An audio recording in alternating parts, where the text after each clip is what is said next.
folks. Today we're gonna do HelloFresh. So I need to tweet that. Hold on. Yo, late. Back-to-back streams? No way!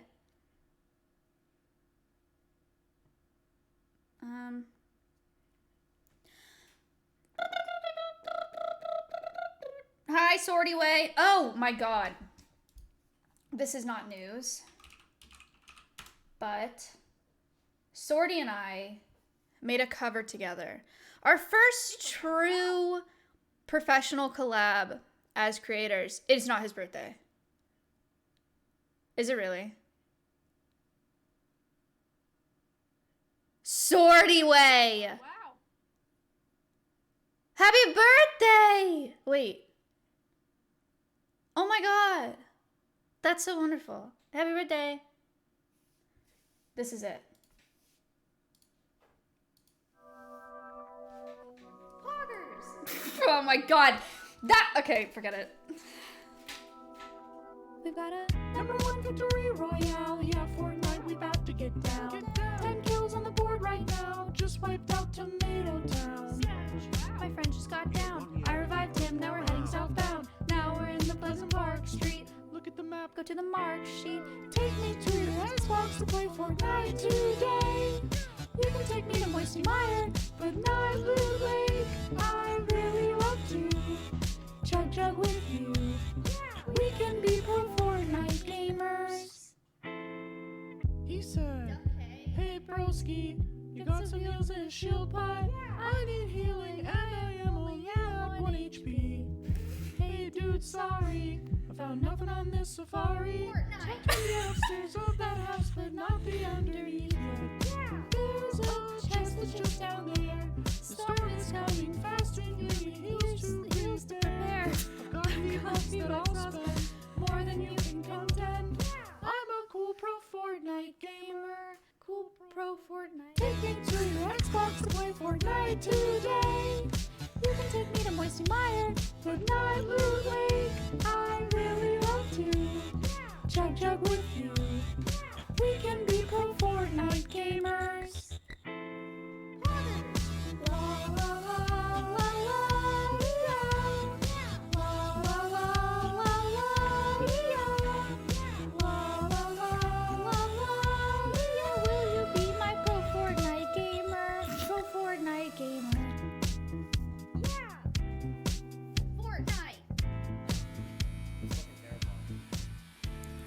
Nice. Anyway, there's that. The mouse click? Wait, I actually haven't heard that, but I know people have talked about it.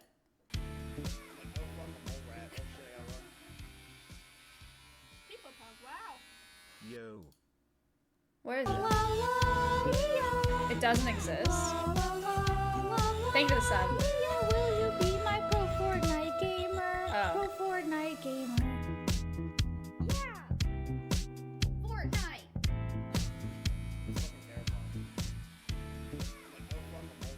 What the hell is this, Sorty Way?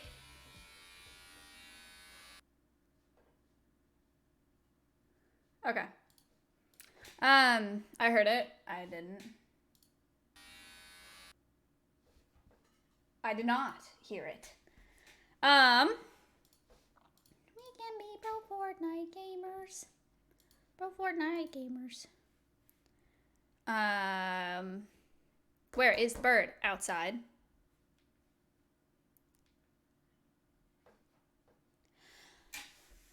We have 30 minutes before starting HelloFresh. We can just finish the TikToks. Molting hasn't started yet. I don't know why. I'm bringing up his weight, but he hasn't dropped any feathers yet. 1 cram, thank you. What's your problem with your hoodie order? Baby cow.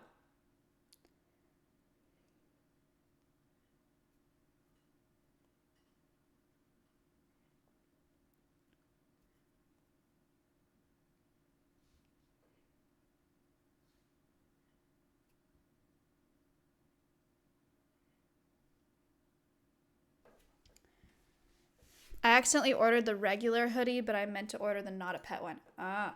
You should be able to cancel that and just reorder something. Let me ask though, because I should know the answer to that question.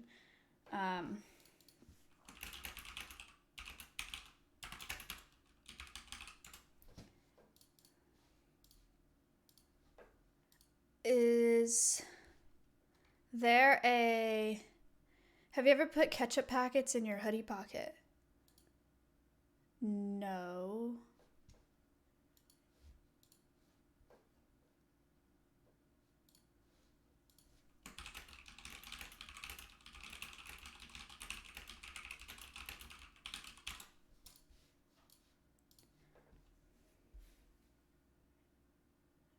All right.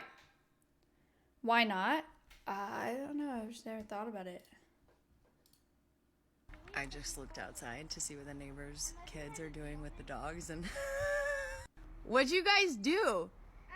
We turned Deacon to be Jewish.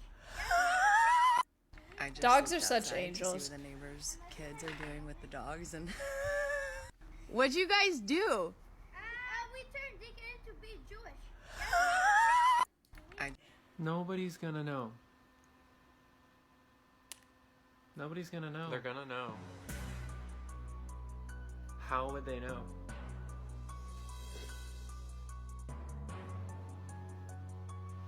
How would they know?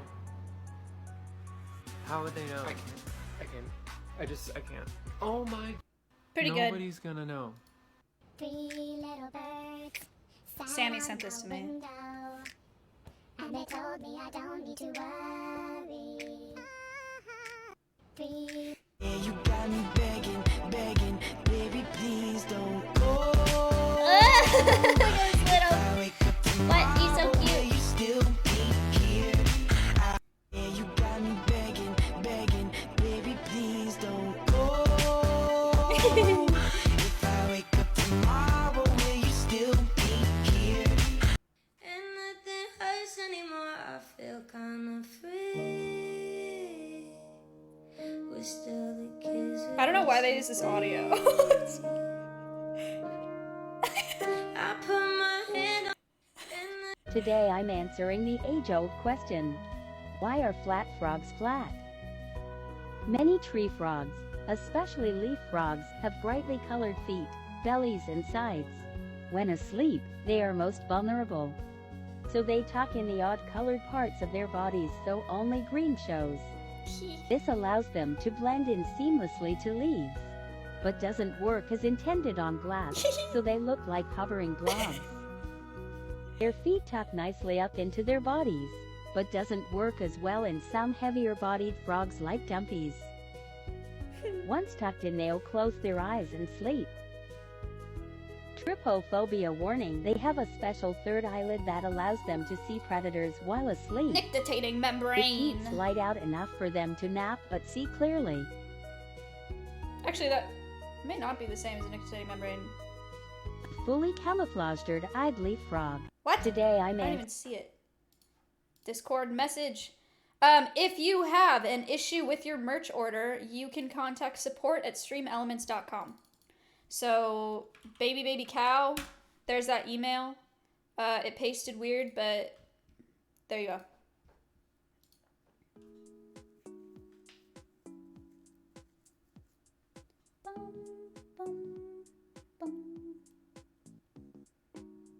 That's Stompy being a little baby. Now she's huge. Thank you for buying merch! If anybody wants merch, you can do command merch. It's so nice. It has animals on it, and Dion designed it. You get a t-shirt and a hoodie. They're comfy. These waters are clearly gator infested. This is fucking crazy. The boys want to go swimming. What? Who does that? These waters. Normal in Florida? It shouldn't be. Dog. You know, I've learned that he wants me on this grate. If I leave the grate, he gets really mad and he wants me back on the grate. I can leave the grate and he puts me back on the grate. leave the grate. Okay, I'm sorry. Okay, I'm on the grate. So while you're hurting. So I'm sitting here and like my lights randomly turn on. I don't know how, because you have to press a fucking thing right here. But they're about to go off in like 2 seconds because there's like a ghost in here.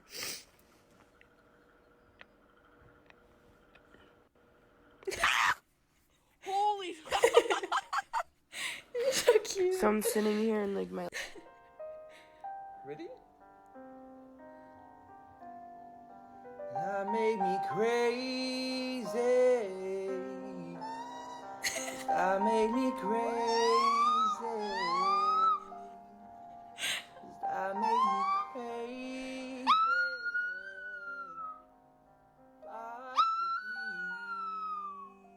People pop, wow. Thank you, fives. Okay, let's get a snack. Yes! I like cereal. It takes...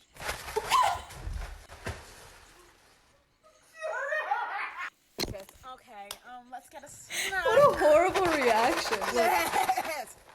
I like cereal. It takes...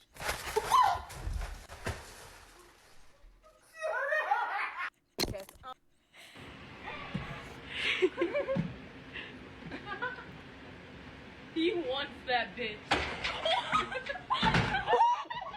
She deserved to get hit with that thing. No, I have not heard from Nat Geo. He wants that bitch.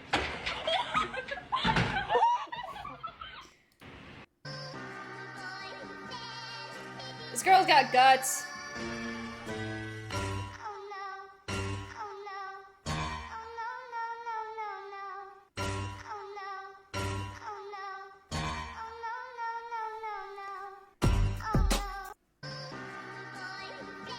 Thank you. Yeah, it's his daughter. A thorny devil. Thank you for buying The merch. length of a pencil has a very impressive way of staying hydrated. When it finally finds standing water, it just stands in it.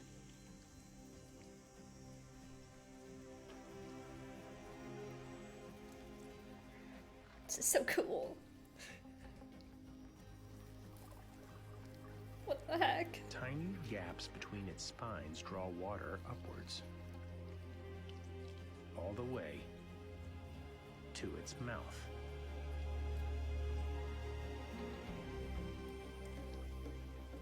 An extraordinary trick that allows this little devil to endure soaring temperatures.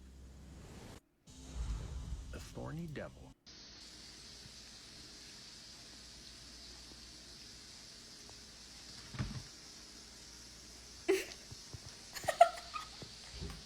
Stop. Motherfucker. Love you. Cats are so weird. Like what? That was so deliberate. Stop. Motherfucker. Love you.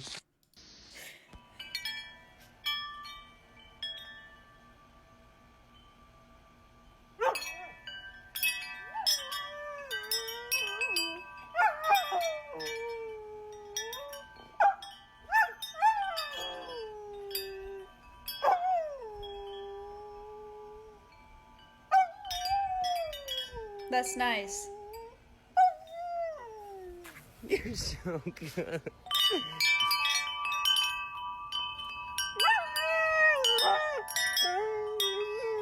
Music.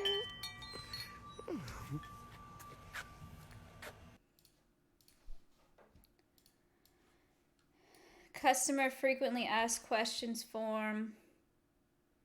Support team will help a lot faster if you do this form. If you guys have an issue, here you go. More information.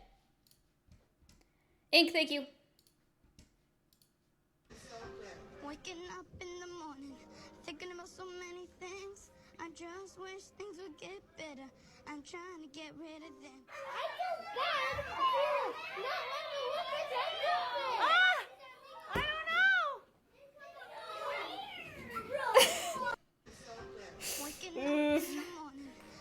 That's tough. I just wish things would get It's better. quiet. I'm trying to get rid of them.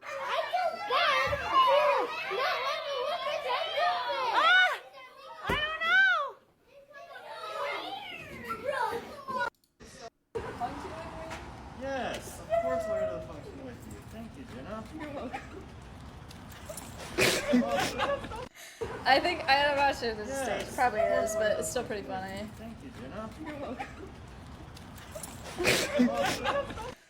All we need is hope, and for that we have each other, and for that we have each other.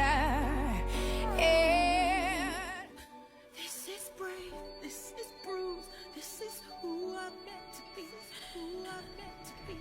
This is me.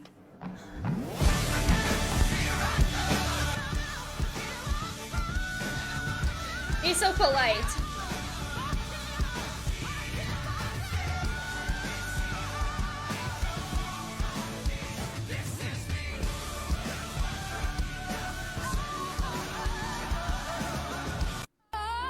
Okay, that was very loud. Thank you for that.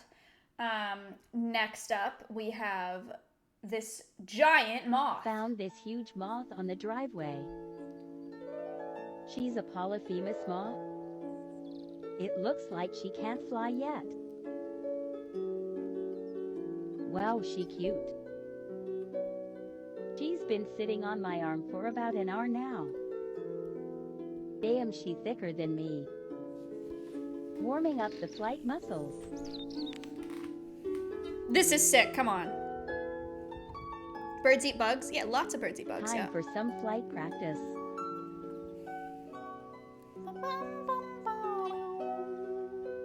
She's doing her best. Round 2. I eat bugs. Smile. Okay. You're doing well, amazing, some people sweetie. eat bugs too. Yeah. She did it. Go get your mans. Found this huge moth. So yeah, this is our pasta water. No! Oh, I was It's fake. yo, don't fucking do that. No. So yeah.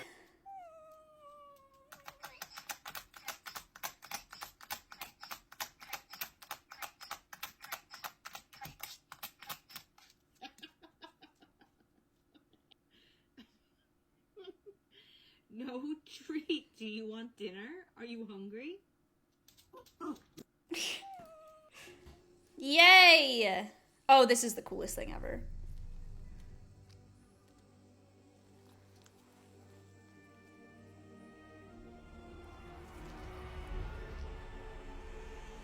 But not all is what it seems. Are you kidding? Amazing display of mimicry. This caterpillar's impression of a deadly snake is so convincing. It's scary.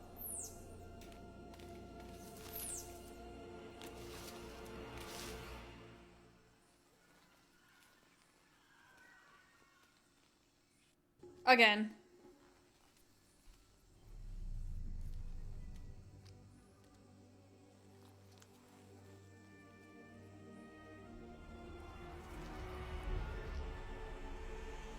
But not all. What the is heck? it seems. An amazing display of mimicry. This caterpillar's impression of a deadly snake is so convincing. It's scary.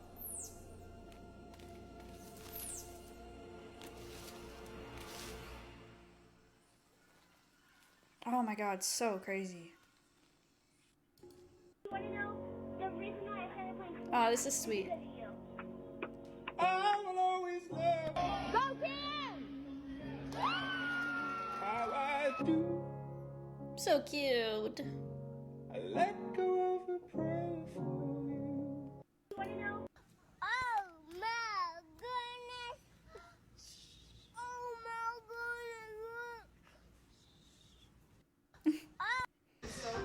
my goodness! Waking up in the morning, thinking about so He's many lip-syncing. things. I just wish things would get better. I'm trying to get rid of them, but nothing seems to stay the same. Woke up in the morning, waking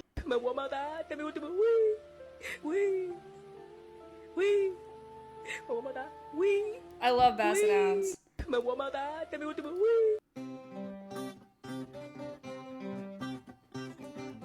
Is it just me or is this dog not coming back?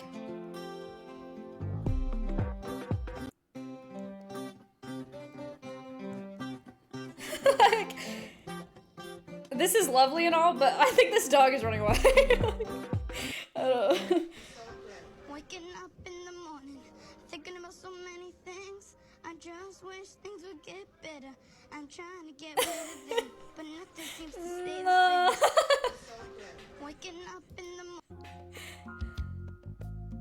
To make those rainbows in my mind when I think of you sometime, and I want to spend some time with you, just the two of us. At that point, like,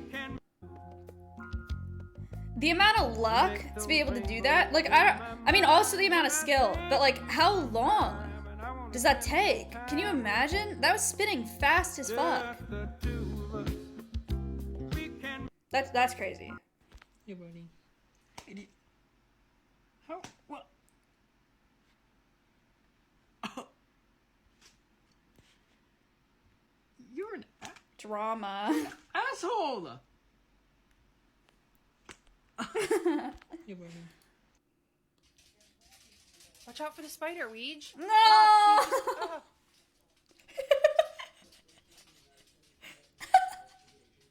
Yeah, I'm sorry, bro. Watch out for the spider, Weege. Ah, you just So oblivious. Hey, Lucy's new favorite activity. Okay, take me for a walk. Take me for a walk. Where are we going? Okay.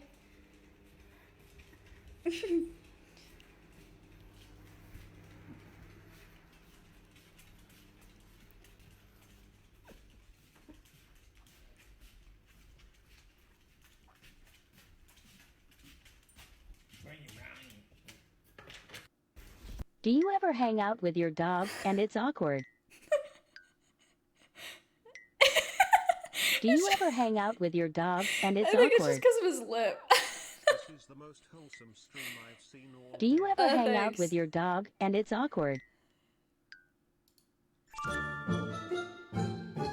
Postal Service.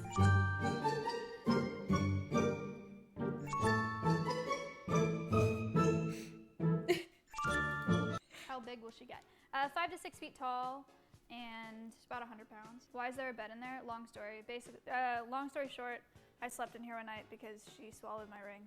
This is exactly what it looks like. I take my rings off and Choppy just eats it. Stompy, I'm sorry. I watched her do it and I couldn't believe my mind. I was like, there's no way. She swallowed the whole ring. 48 hours later, the vet was able to remove it endoscopically.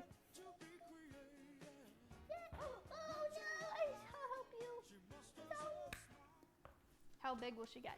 5 to 6 feet tall. This was in an emu's stomach. Fun fact. The oldest emu I've heard is 38 years old. They can live to be like 25 to 30 in captivity, maybe 10 years in the wild. Is this an animal you don't want to imprint? No, this animal is already imprinted. It was an incubated egg. It's never seen adult emu in its life, so it's very much imprinted, but it's never going to be releasable. I thought it could be a good segue, Ambassador, to talk about the exotic meat trade as a whole, because there are animals that are heavily affected by the exotic meat trade. Oh my gosh, amazing! Gosh, she was so little. Talon, thank you for buying merch. The emu I've heard is 38 years. This is actually really impressive. If you guys have never worked cows on horseback, it might not seem impressive, but for a horse to want to do this naturally is really cool.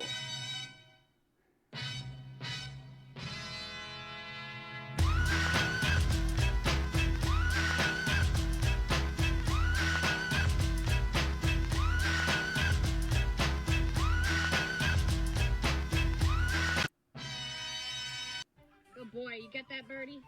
Hey, Joe. Joe, hold. Hold. Good boy. Out. Stop running away. Stop getting loose, stupid rooster. It's fine. We'll put it back in. Are you regretting your choices? You should. You should stay in here where you're safe. Look at his face. And this wouldn't happen. That's a sick retriever, I'm not gonna lie. It's pretty cool that he's got such a soft mouth. But yeah, that bird is traumatized for sure. Dang birds. Good boy, you get that, birdie? Hey, Joe. Joe, hold. That's a soft mouth that dog has. Good That's boy. cool. Out. His face. Stop running away. Stop Poor getting thing. loose, stupid. Ooh. Ooh. Hey. Don't mind me. Just, go Man, if I saw this shit, I'd kill myself on the spot. I'd be way too scared. I don't know. Ooh. Oh, just throw a ball at it. Hey. Okay.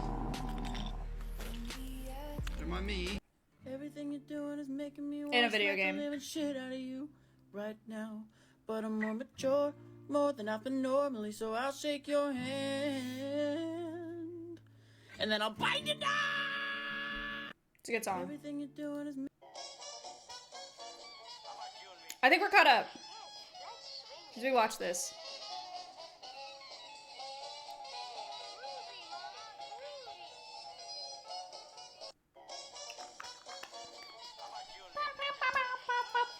Okay, let's close this, shall we?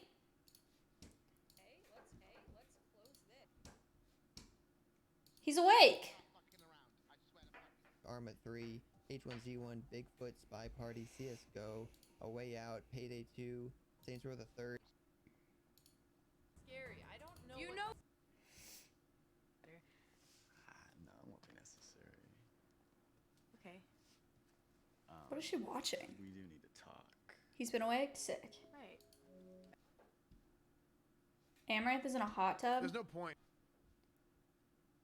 You lied. Chad is like my geek squad. She is not in a hot tub. Chad is my guru of technology. Just like they're also my doctor, my personal trainer, my consultant chef. Word? Well, I don't know. My English pronunciation is not very correct, so I tried my best. Water's English is really good. Learn the schedule. Oh, I'm sorry, Chuck. You want to send it to me so I have a better idea? Water did a collab with Indie. I did not see that. Fuck you, Chuck. No! Fuck you, Chuck. That was not my words. Yo, DJ Chetta, thank you for the merch purchase. I appreciate it. Let me change my title.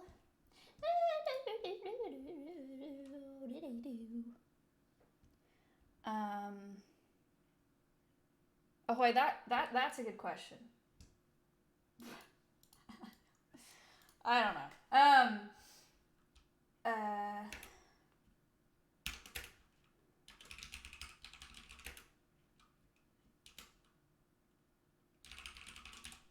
Is it just, is this the...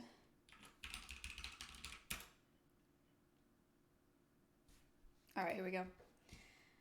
Okay, folks. I will be back in a couple minutes because I need to put on this intro screen. In the meantime, actually, I was going to play music, but I just remembered that I can't. So give me a second. I really have to pee. So I'll be back. I think we'll do like docs when we get back because I don't want to paint. So if you guys are cool with doing some nature docs, I think that's the way to go today.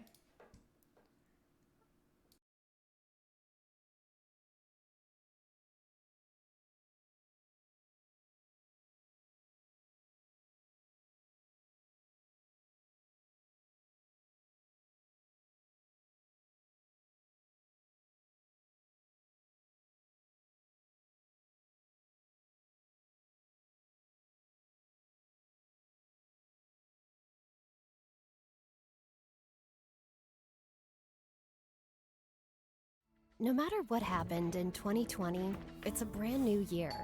And with HelloFresh, it's 365 days to start fresh. 365 ways to make time for yourself. Make time for the kiddos and make their new all-time favorite meal.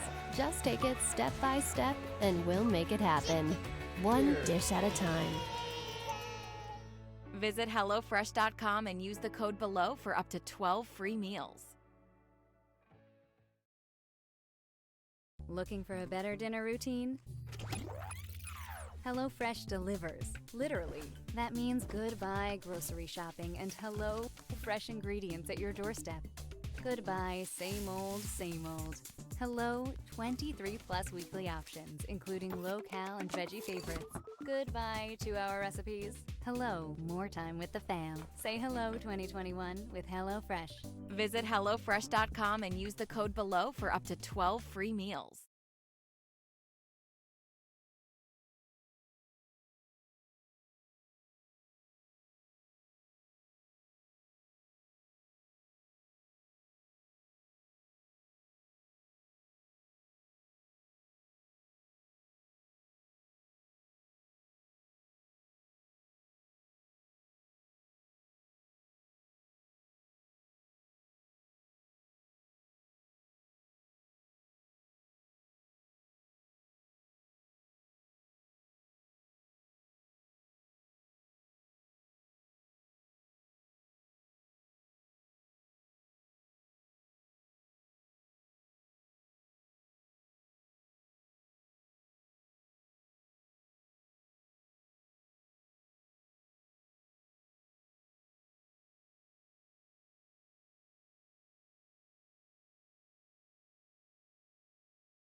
This is Justin from Justin.tv. With Justin TV, you can watch, broadcast, and share live video and chat with other viewers. Have fun. Gazing through the window at the world outside, wondering will my memes spread worldwide, hoping that my memes will get noticed sometime.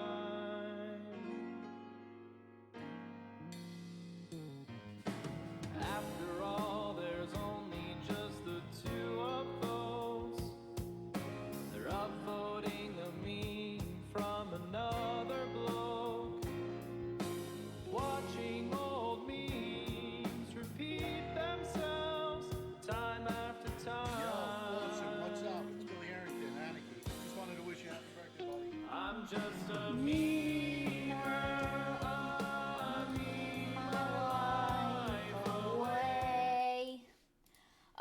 What's up, chat? We're back with the sponsored segment of this stream, which is sponsored by HelloFresh. You guys have probably been around for a couple streams. I've done a couple HelloFresh streams. I've been cooking HelloFresh meals for the past few weeks.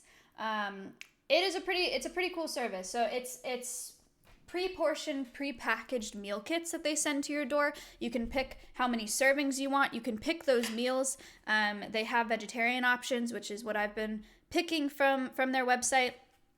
It's a sustainable way to reduce your food waste because they're pre-portioned. Their packaging is either recyclable or has already been recycled, which is kind of neat. And it also helps you to cook things that you wouldn't normally cook. I like it for that reason. Like, we made stuffed bell peppers. I made risotto, which I had never made before, which was kind of cool. What else have I made? I've made sun-dried tomato spaghetti. I've made ravioli. Some other stuff. My roommates love it. It's really, really good.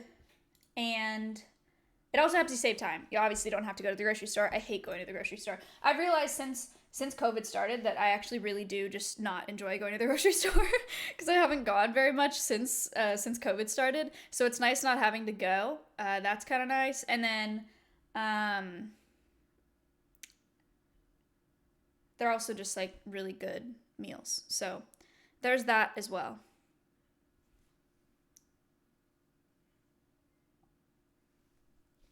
What are the ones for?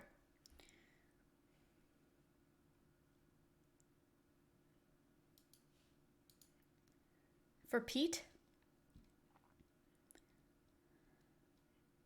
What? Okay. I see one, I type one. Okay. Fair enough. You wouldn't get it? You're probably right.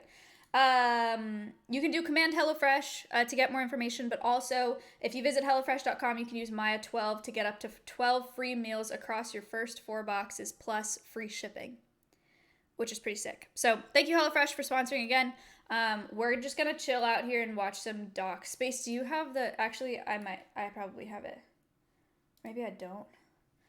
Why is this the only thing I have saved? Oh my god, this is from ages ago. I used to listen to this in high school all the time. 2012? Not True Facts, the other one. The Netflix ones.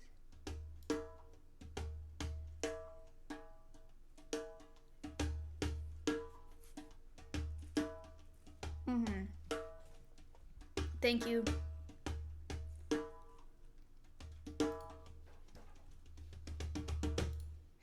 Ooh.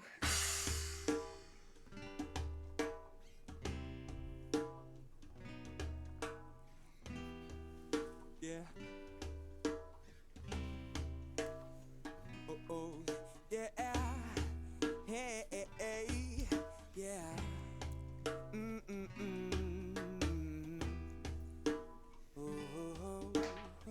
Can we watch The Cove? It gets a little bit complicated though, I'm gonna be honest. I'll talk to you guys about it after. At the same damn time, selling white, selling mid at the same damn time. Fucking too bad, bitch. Anyway, I used to listen to that in high school quite a bit. Anyway, all right, which one are we at? Please leave. Man, I haven't listened to that song in years. What are you gonna do? Which one are we on? Oh, it is a jam. It's a really good video. The Cove. Okay, so yes, he did give us the link. Or he did give you guys the link. But I don't have a license to watch it on my stream. I know that it like makes it, he just like gave the link. But yeah, I don't think it's a good idea. To be completely honest with you guys, I got in a little bit of trouble, even though I bought a license for the last one, because of the amount of people that were watching. So, but we did meet Louis that way, which is very cool. Anyway, I don't want to mess with that again. Which one are we at? I actually don't remember. The last one? This one? Forest?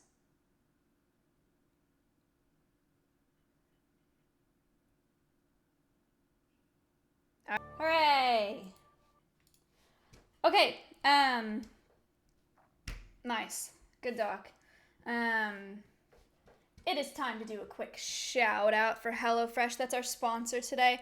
For this stream, I want to start by showing you, because I said that I've been cooking with HelloFresh for a while. So let me show you what I've made. Hey! Nice! Reclusive, thank you for buying a hoodie. Look. This was my last tweet for HelloFresh. See, I made this butternut squash ravioli. It had toasted walnuts and kale. I made this Parmesan. It was like lemon Parmesan pasta. I think it had peas and Inky wanted it. I made this roasted garlic and zucchini flatbread pizza. And I made this sun-dried tomato pasta. In addition to that, I made this yesterday. I think it was yesterday or the day before. It's Parmesan risotto, and it had balsamic glazed vegetables. So it had zucchini and tomato as well, and it was really good. That's the first time I've made risotto. So that's the food that I made with HelloFresh. HelloFresh is a food kit delivery service or a meal kit delivery service. They pre-portion meals, give you recipes that are super easy to follow on a sheet of paper, and it's all prepackaged. Keeps you from going to the grocery store, keeps you from having to meal prep. Thank you for the resub. Where's the meat? They do have meat options on there. I've picked vegetarian options from their site, but there is meat on there. The recipes are super good. It has more 5-star recipes than any other meal kit. Less stressed, and their packaging is either already recycled or is recyclable. So that's pretty cool also. And yeah, so that's our sponsor today. Thank you HelloFresh again for doing that.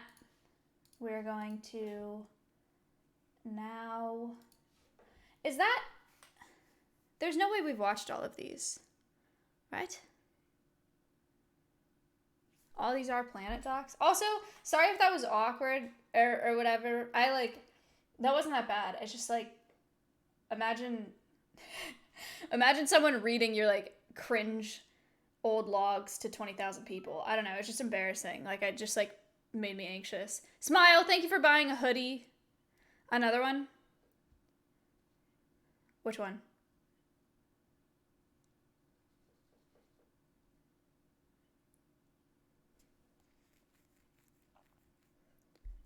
We saw all of them, really? Holy cow.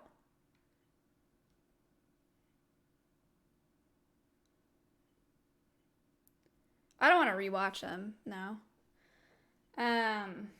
Okay. Should we do I have DMs. Crime Docs time. I'm just a little bit worried if they'll like that or not. Or if that is not something that they want me to watch. We could watch the Chernobyl documentary. The channel is free documentary-nature.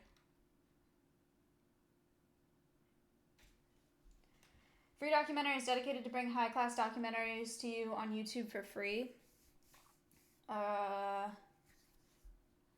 That makes it seem there's no copyright claims in the description, so I think it's fine. It's 50 minutes. Should we do this? Aw, Melty. Thank you for the Twitch Prime. I'll make another announcement that my merch launched today. This merch, t-shirts, hoodies, you can get it with the text or without the text. There's a red-tailed hawk, a falcon, and a skunk. You can do command merch if you would like to buy some merch. Thank you.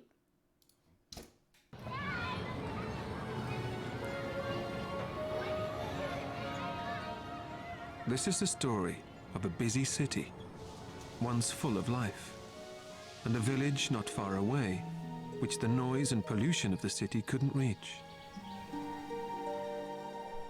Each day the village cats came home and waited for their owners to come back. But one day, the cats returned to find that all the people had gone. Would you rather watch this or the World Water Crisis from Netflix? Okay. They waited, but no one ever came back. What the hell? The cats stayed alone in the village, and gradually the wild creatures of the nearby forest began to join them. Together they made it a new kind of home, where only animals lived. It seemed like the best place in the world. Wolves and wild boar all roamed free, because there were no people to hunt them. As time passed, the old village became a haven for hundreds of different creatures. But this place had a dreadful secret. This was Chernobyl, and everyone had suddenly left because of a terrifying event. What's up? They were all escaping one of modern man's greatest fears, a nuclear disaster, which had cast a spell on this place. A spell that couldn't be lifted for many thousands of years. Chernobyl reclaimed. This is the exclusion zone of Chernobyl today. Like a fabled lost city, devoured by forest, it's fast becoming a green and peaceful place. but it will forever be remembered as the location of the worst nuclear accident in history. In 1986, this place was the site of a nuclear meltdown. No one's been allowed to live here for over 20 years, and today it stands as an abandoned testament to the terrible effects of nuclear disaster. Oh no. The Ukrainian city of Pripyat, now a ghost town, lies close to the border with Belarus, and just to the north of the destroyed nuclear power plant. For the whole of mankind, this place is a forbidden zone. On the outskirts of the city are empty rural villages, surrounded by woodland. Many of these villages have become refuge for an unexpected mixture of forest wildlife and the descendants of Chernobyl's abandoned pets. Where families once lived and children played, there are now abandoned houses where time seems to have stood still. This is a story of some of the animals that have made this forsaken place their home. Meow. A place they don't appear to sense is contaminated.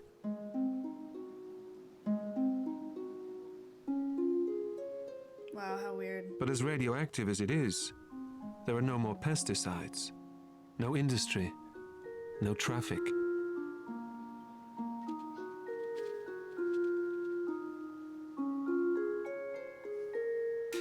What a weird place.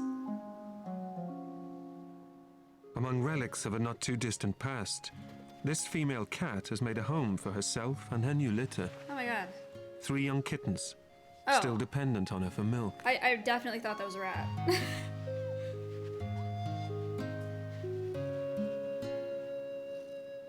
She was born here too, 3 years ago. She may be a house cat like her mother and grandmother before her, but few creatures here will ever see a human being.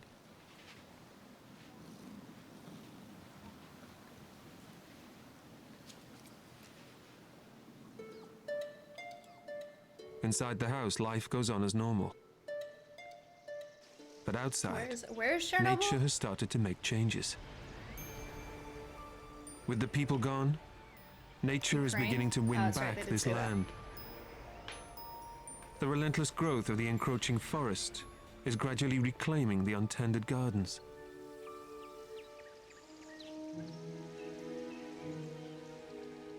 Without anyone to make repairs, the houses have fallen into decay. Well, that said 1954. And as the forest slowly creeps in, 1986.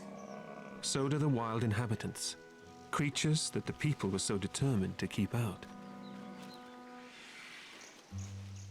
Among them are brown bears, absent here for over a century, Oh my and god. until recently confined to forests many miles away. 2 young brothers who have left their mother not long ago and are trying to find their own way in the world.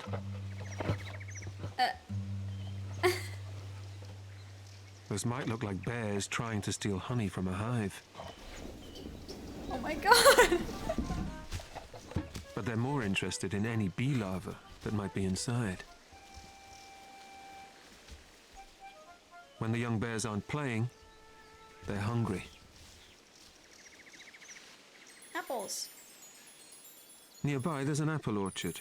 Yeah, I don't know, The Space. trees here still produce a great deal of fruit, and the bears are keen to take advantage. But his climbing days are numbered.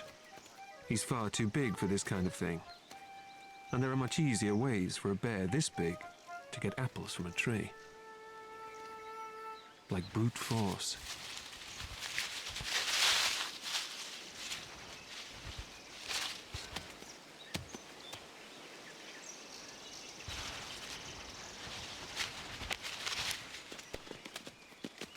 Back in the days when Pripyat was a busy industrial city, no one saw bears in the surrounding forests. But in the years since the people abandoned this place, they've started to reappear. For them, this place has become an unlikely sanctuary. They pass through the zone and its villages, and into the forests beyond its borders.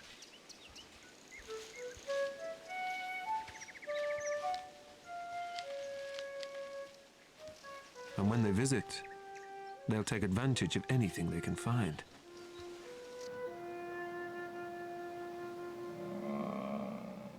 The scent left by the cat lingers around the gap where she goes in and out. But it's far too small for him to get through. Thank you. Gosh, And I was the gonna door is type it out, locked. I'm not gonna lie. And then I read your name. But not for long.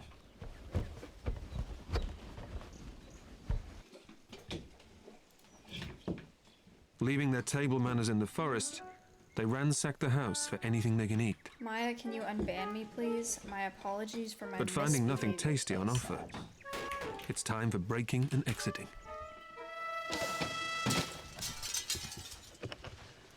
Mizkif is reading your messages on stream. Try hard.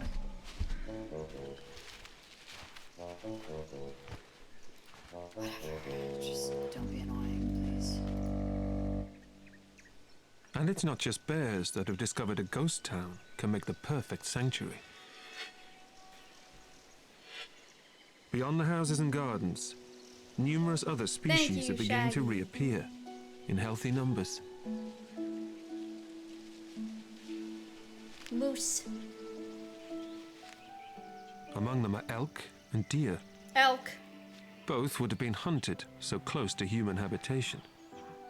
But not anymore. Oh, okay. Gosh. Look at his face. Why is he looking at us like that? What was that? Przalski's horse can be found here too. Incredibly rare. They're the only true modern descendants of the original wild horse. That's cool. They were introduced here in 1998 because the exclusion zone had started to show signs of becoming a natural sanctuary for other species. To everyone's surprise, as houses and roads disappeared beneath a miniature forest, Mother Nature began to reclaim this place from the ground up. Plants flourished and provided food for insects. The food chain was gradually re-established with such extraordinary diversity that it stunned the scientists. What they saw was nothing like the nuclear desert they expected. They even found endangered species, over 40 animals that were listed as protected.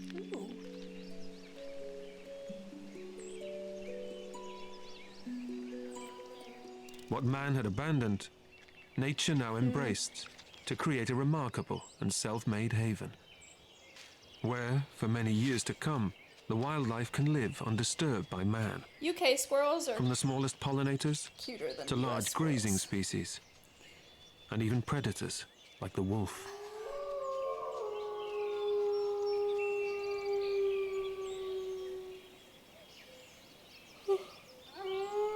What are squirrels? What?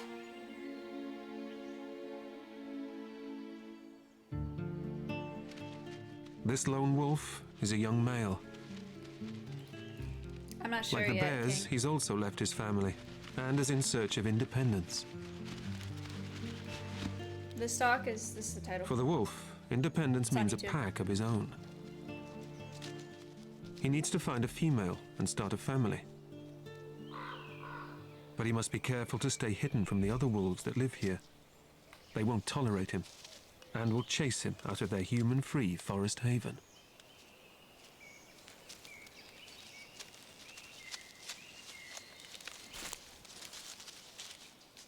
Every acute sense he has is now tuned into his environment, sensing any signs of danger.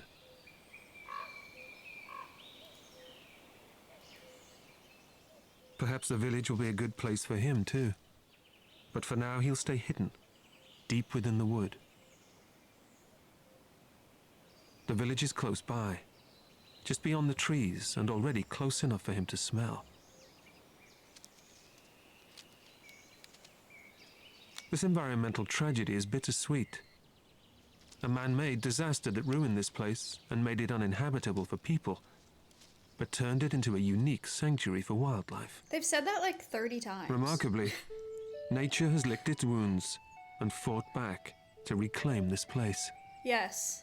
And while we may not know what lies ahead for the radioactive animals of Chernobyl, we do know that there are now a lot more of them than there used to be. And that means there's always plenty to eat.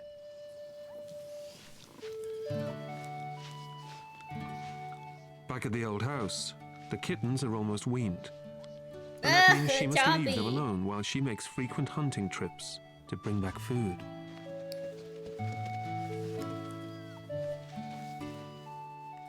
As the kittens play, the mother heads out into her hunting territory. Yeah, the script they is begin to terrible, but the explore footage on is their own. alright. Oh. They might look like your average house pet, but these ones are as wild and predatory as any big cat. Every meal they eat must be hunted down. But that's not as easy as you'd think. When the people left here, the rodent population went into decline. So she's had to become an even more efficient predator to keep her hungry litter fed. But every single creature she catches comes packed with more than protein. That's a crazy shot. How did they set that up? This area was subjected to radiation fallout equivalent to 400 Hiroshimas. Is it already dead? Yeah. In 1986, reactor number 4 at Chernobyl's nuclear power plant blew up, triggering fires and a chain reaction of explosions that exposed the core, resulting in a nuclear meltdown. Good night. Clouds of radioactive dust were sent high into the air and were carried on the wind for hundreds of kilometers. In the immediate vicinity of the power plant, this radioactive dust settled in a blanket of deadly fallout, leaving a post-apocalyptic, radiation-soaked dead zone, a deserted city, and an irreparably damaged ecosystem that no one wanted. But if the scale of the disaster wasn't enough, there was something about the timing that made its impact even worse. He's gonna say it again. It had happened in April. Springtime. A time when flowers were coming into bloom, when insects were feeding and in turn becoming food for bigger creatures. Radioactivity is especially damaging to cells that are beginning to divide. In other words, growing organisms were especially vulnerable. The forest floor, Whoa. with its fresh new That's growth, kinda cool. soon intensified the ground levels of radiation. The animals of the exclusion zone are all radioactive. But the predicted genetic mutations are extremely rare. One strange phenomenon is the change in sexual behavior of the river's aquatic worms. They used to reproduce asexually or alone, but they've started having sex with each other. Sexual reproduction may strengthen genes that could protect them from radiation damage. Chernobyl's wildlife may be more remarkable than we think. Is that why? Huh? The cat is now making her way home with a fresh kill. It's another vital meal for her litter. Cap, dead mouse. But everything she eats and everything she brings home for her kittens is laced Also, with did they radioactivity. cut that in the wall? For their size, rodents contain higher doses of radiation than larger mammals. This is because they spend a lot of their time close to the ground and in burrows where the concentrations of radioactivity are still high. This Just is like a big BM. cat, It's not even gonna eat she it. brings back live, plutonium-packed prey for her kittens to play with, teaching them how to hunt. Radioactive elements actually behave much like nutrients. They accumulate as they pass up the food chain. Everything from insects to plant eaters experiences a buildup of radioactivity, becoming concentrated in larger predators. That's a concept we've talked about before. What is it? What is that concept called? I actually can't think of the name right now.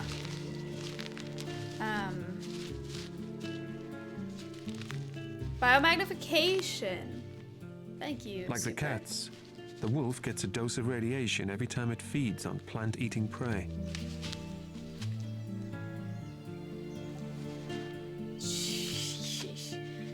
What's up, Beach? Holy crap.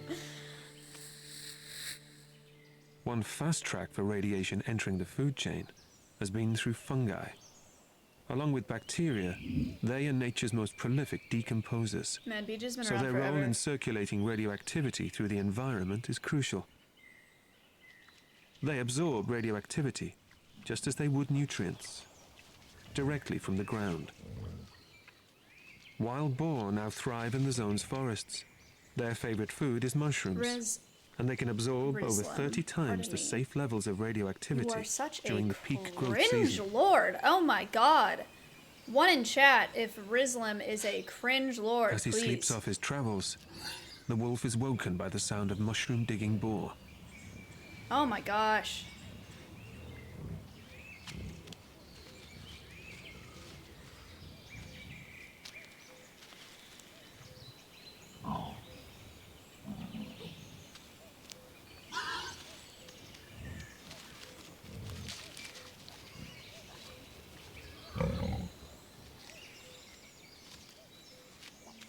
Wolves prey on wild boar, but he's alone. I believe you, man. And if he breaks cover, he'll be taking on an entire herd.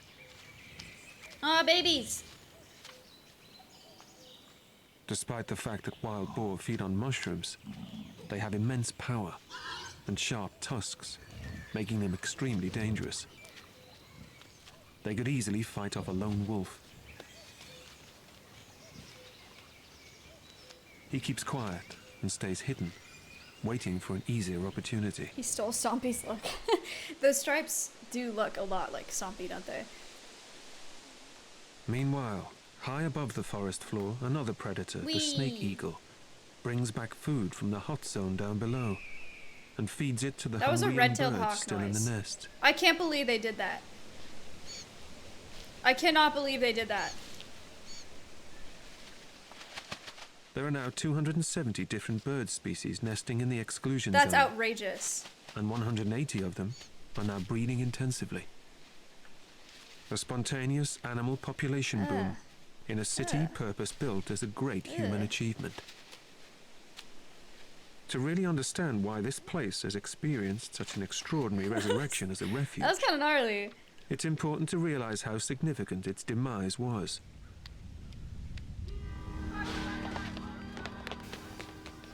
This is a city that has become a monument for disaster.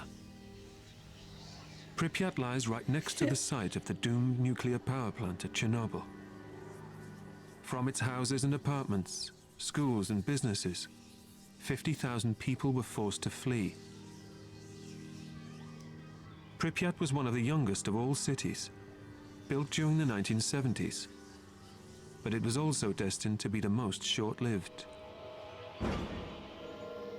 Nothing left Pripyat apart from Oh, its it's so residents. creepy. They were permitted few possessions for fear of contamination.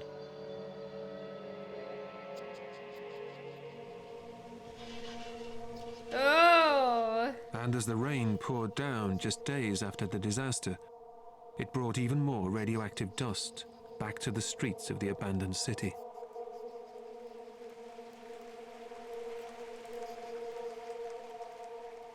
In the days following the disaster, a 30-kilometer radius of a post-nuclear badlands was established to isolate it from the rest of the world.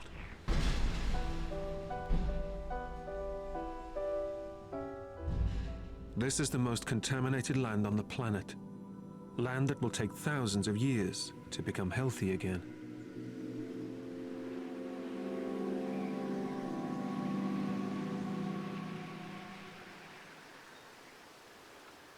But signposts and warnings don't keep animals out. The so-called zone of alienation became a magnet. Yeah, short spine. But the legacy of its human past will influence the way the wildlife survives here for many years to come. Oh my god. Classic. For bears that come and go in and out of the zone, there are regular stop-offs at the empty buildings.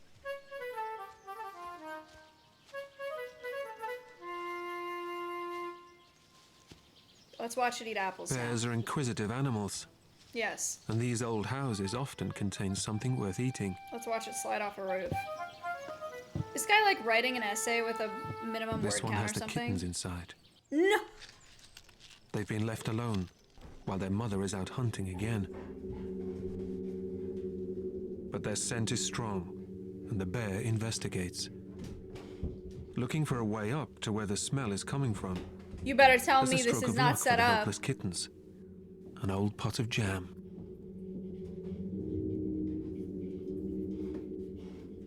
It distracts the bear just in time, and the kittens have a narrow escape. Okay. With the bear gone, the house is safe again, and the kittens continue to explore. Saved. Never mind. Meanwhile, their mother, oblivious to the dangers her kittens have been facing, is doing what she does best, searching for food, always on the lookout for an opportunity. Chernobyl's bird life is often less contaminated by radiation than creatures that live on the ground. Was that a cliff But it was a swallow? species of bird that showed Different a kind of genuine swallow? case of mutation after the disaster. Some barn swallows produced white Barn rather than red feathers under their chins. But it appears to have been unattractive to other swallows, and the mutation died out. Other mutations have been brief too. Mutants are often weaker and make easier targets for predators. Do you believe what this guy says? No. They used Life a in red-tailed Chernobyl hawk sound really for an is eagle. about It's survival actually of the really fittest. getting to me. As the cat travels through a surprisingly green post-nuclear landscape, And I'm pretty sure it's this hard is to his imagine cat. this forbidden zone with a silver lining. But the resurrection of Chernobyl's wildlife was so unexpected that it left environmentalists heartened by nature's And those were probably triumph his kids that of they a put on man's the most terrifying and brides. self-destructive of deeds. While she's making her journey, it's also time for the kittens to start fending for themselves. Like, why is there a hole like that right there? They make their first unaccompanied steps Someone in the just safety of the cut old that house. before they left? Like, They what? combine the spirit of adventure with a serious lack of experience, and it's extremely unlikely that they will have much success They did not in break finding like anything that. to eat on their own. At best, they must try and stay alive.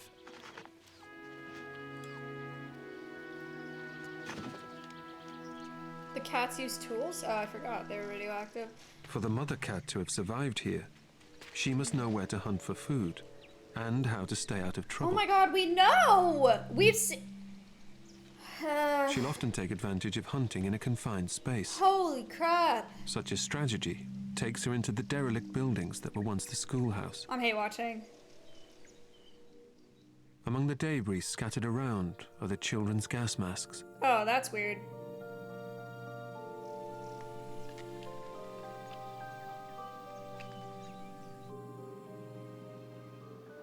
Everything here has been left to gradually succumb to the sublime decay that only time can bring. And it has plenty of that. Every object adds to the eerie memories of a place once so full of life. But now, animals are able to take over because of the lack of people. Meanwhile, our young ones are still heading further away from the safety of the house. They've stuck together, moving as a little pack. But without their mother, they've no sense of the danger they may be heading into.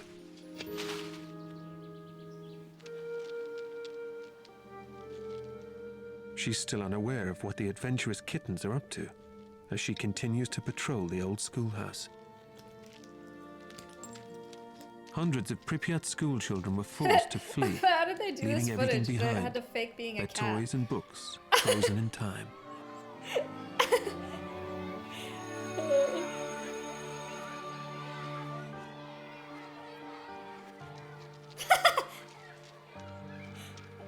She scours the gymnasiums and kindergarten playrooms.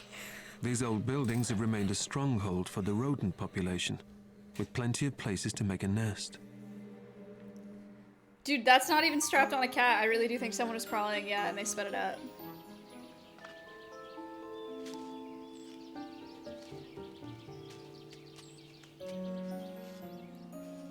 Back on their own journey, The kittens are heading into open country, To hunt. making them even more vulnerable to attack.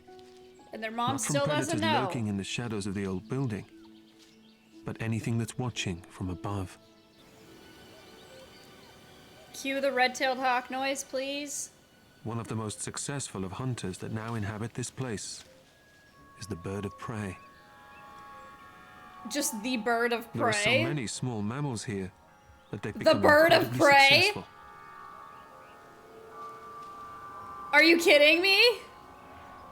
And a kitten makes an easy kill.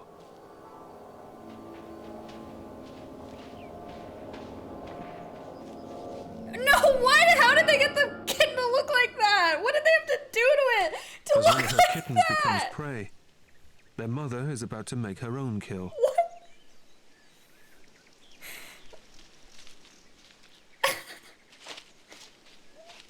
A small snake, just enough to keep her going.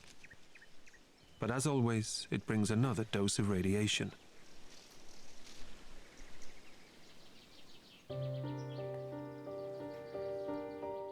After her journey, she's finally returned to the old house to check on her kittens. But she soon makes a disturbing discovery. The bird of prey. Oh my god. She's returned home to find an intruder lurking around the family home.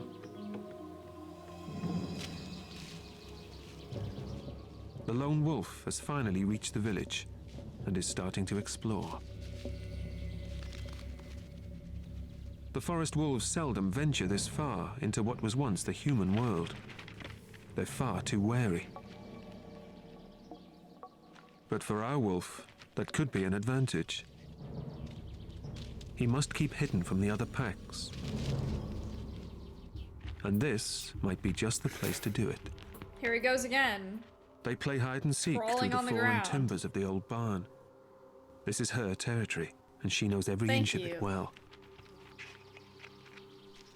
She manages to keep one step ahead of him. She needs to find her kittens before he does.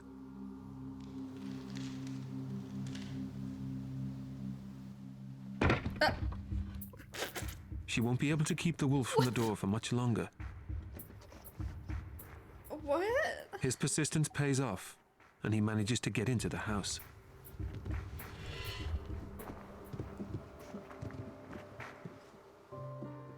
If they stay high, he'll never be able to reach them. The mother cat leads by example. Wait, and go keeps back her 10 nerve. seconds. What? Green screen? The mother cat leads by stay high, he'll never be able to reach them. What? The mother cat leads by example and keeps her nerve. By example, That?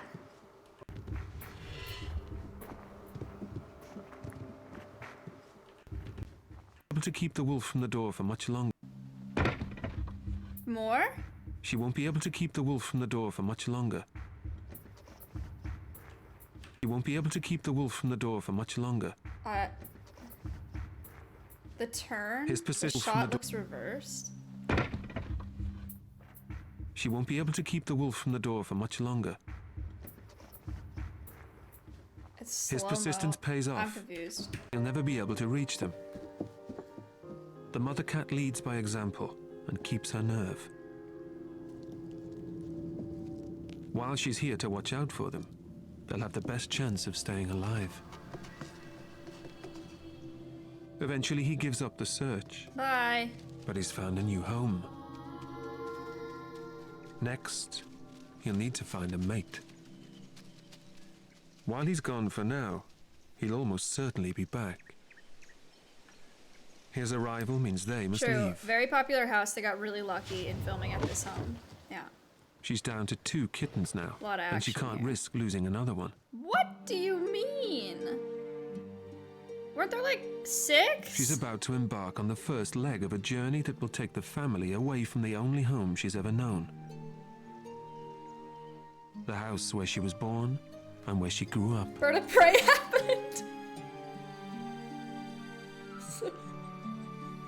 Man. She gathers the young kittens, and together they leave the old house for the last time. never to return. Sad.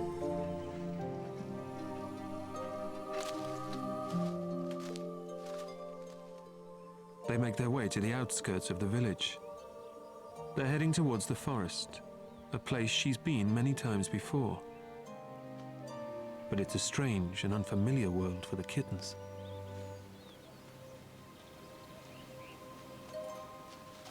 Thank you, D-Mac.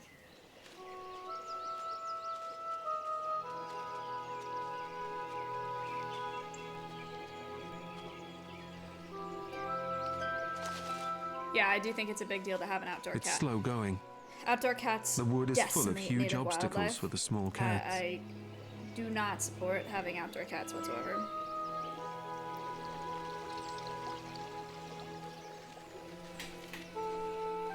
Including barn cats. Sticking close together, 'Cause they don't just kill she makes sure they're your never excess far rodents, behind. They kill lots of birds too.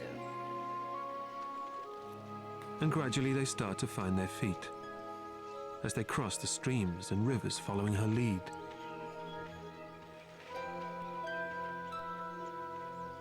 Even the thinnest branch makes a useful bridge.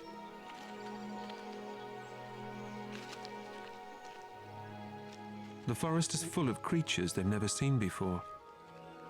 A pine marten, just emerging from its tree trunk nest.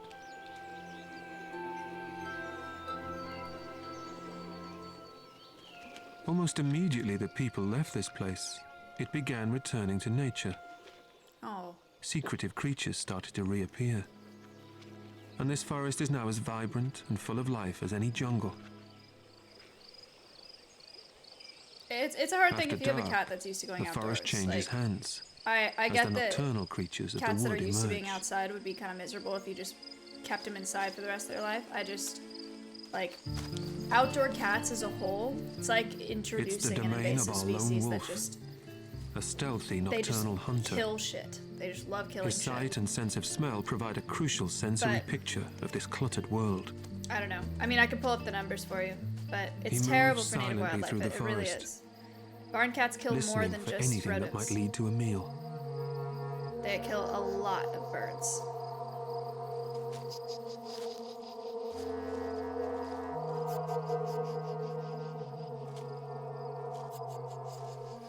Soon the telltale sound of a wild boar breaks the silence.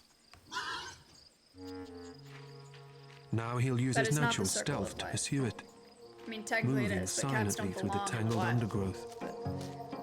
The wolf can sense this is a lone boar. He won't have to miss out again. So he picks up the pace and begins his relentless pursuit.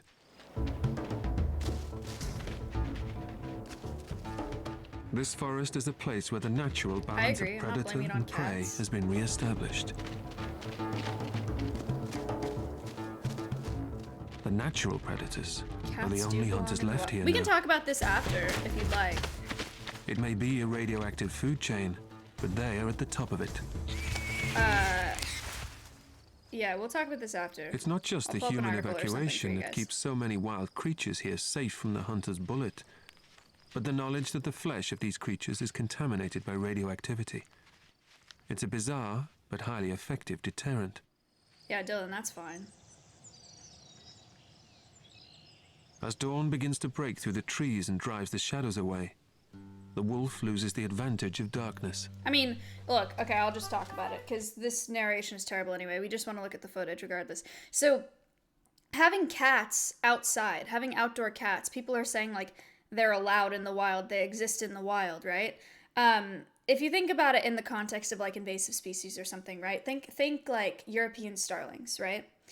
European starlings are in the wild, but they're super, super damaging to native bird populations like purple martins, right? Because they're both cavity nesters, and European starlings take all of the cavity nesting spots of purple martins, and those populations are decreasing. Invasive species, you guys probably understand that concept at this point. They outcompete native species for resources, which is really, really damaging to ecosystems.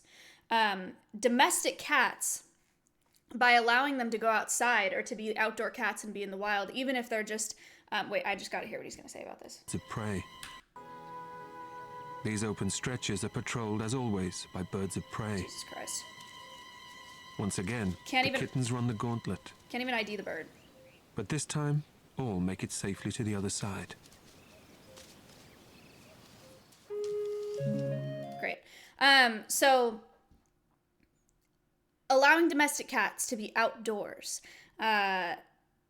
even if they're barn cats and you have them outside to control your rodent population, cats kill a lot more birds than people understand, a lot of native species of birds, and it's essentially introducing a native species. Also, having your cat outside, I don't know if any of you have had cats that have been either hit by a car or killed by coyotes. That happens, which is really dangerous for them and really sad. But in general, they're just super devastating to native wildlife, and they don't belong outside amongst our native wildlife. They just have too much of an advantage. They kill way too many things. Yeah, it's just not safe for them to be outdoors. Not to mention, rodenticides are used super, super commonly as well in rodents. And if your cat, eats a rodent that's dead that has consumed rodenticides or rat poisoning, it's gonna die. And you can't control that if they're just outside and you don't know where they are. Taking your cat on a leash, that's a lot of work. But you can totally try to figure that out. Here's an article from Cal that says pets can be killers. This is Australia. Feral cats collectively kill more than 3 billion animals per year in Australia. In the US, I don't think it's that high, but it's definitely above 1 billion. Cats also are super, super prolific. There's a whole movement towards like spaying and neutering cats because they breed like nobody's business, and they have babies, and those babies have babies, and those babies and babies have babies. You can say feral though, ... like feral cat. I mean, they're all domestic cats. Your cat may like you and may be friendly towards people, but if it's outside, chances are it's probably going to kill things. They're just hunters by nature. They love killing small reptiles, small amphibians. They love killing birds. They love killing mice and rats. It's just super common. Even if your cat is like, if you consider it to be more tame or more domestic, just in general. And I'm not saying if you already have a cat that lives outside and you don't want to make it live inside for the rest of its life because of this conversation I'm having, I understand that, right? For that individual cat, that's really hard and that's a lot to ask. I'm just saying in general, like, don't get barn cats and don't get cats with the expectation that they're going to be outdoor cats. You get what I mean?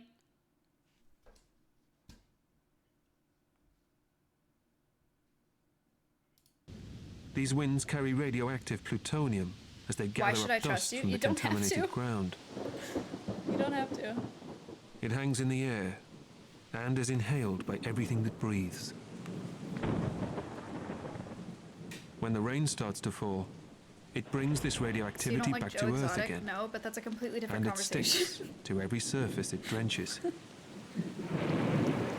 Yeah, bells on collars don't really affect their hunting ability. Oriion's As the got storm bells on. People fly intensifies, falcons with thunder bells and on lightning it. They're drown still out able the to hunt just relentless fine. beating rain. Correct. But at least the cats are safe in here. As safe as houses. It doesn't rain here for weeks on end. The wood becomes dry like a tinderbox. And a lightning strike It might can be a easily deterrent start an risk, yeah, inferno. but Their new home is short-lived.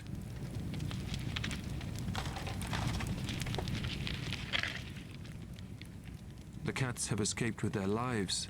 yeah, did but they they're set still this homeless. fire? And winter will soon be on its way.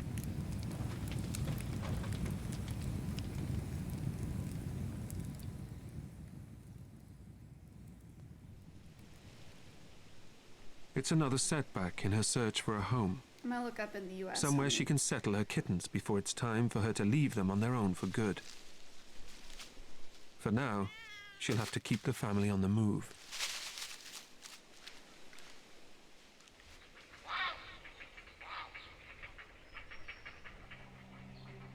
As they start to make their way further along the banks of the river, they come across yet another abandoned scene from Chernobyl's catastrophic past.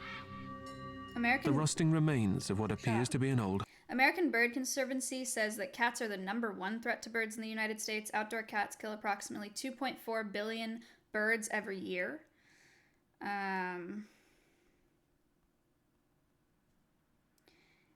if you'd like a comparison, U.S. Fish and Wildlife Service estimates that between 140,000 and 500,000 birds are killed by windmills every year. So a lot of people are, concerned about windmills being really damaging for birds, but if you put that number in comparison to outdoor cats, it is alarming how much of a problem they are in comparison. Anyway.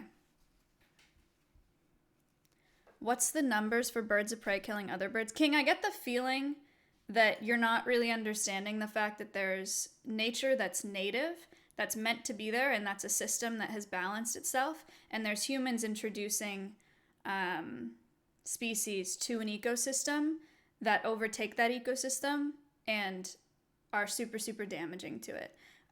If you're still confused, you can look up invasive species and just read the definition.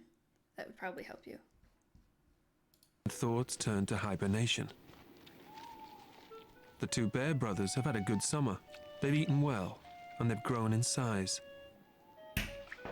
The forest streams provide the perfect place for them to bathe. Keep your windmills indoors. I don't even know why I try to teach anybody here.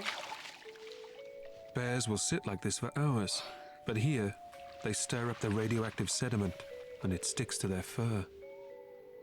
And during the winter hibernation, they're exposed to more radiation as they move underground. As they excavate the earth to build their dens, they uncover the shallower soils where most of the radioactivity is still stored. Can you believe those antlers fall off? Living here means there's really no end to the legacy of the disaster, and won't be for centuries to come. It's a strange place to find such peaceful and natural balance. A balance that now includes the radiation itself. You found some in It the woods? migrates Oh, through it's so water and bizarre. wind, and the levels of contamination in animals have varied over the years. While some radiation decays, it can also make its way through the food chain. Down by the banks of the river, the old boat is still home to the growing kittens. They're exploring more than ever.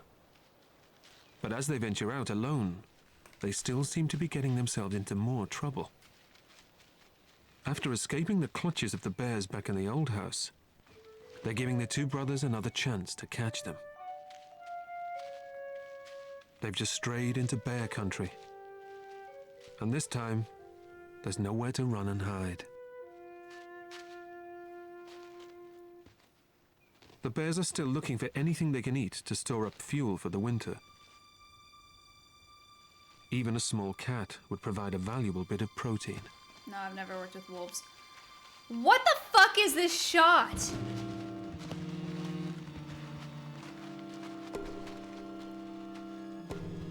What on earth? Yet again, the kittens make the wise decision to gain height. What a weird... Their 9 lives are fast running out. What the hell is this? Sorry for swearing. It's another valuable lesson learned.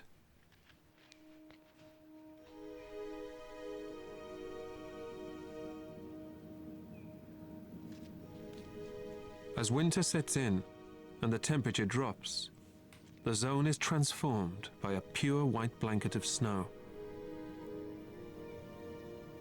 In contrast to the city, choked with vegetation, the forests of this exclusion zone are a spectacular and natural wilderness.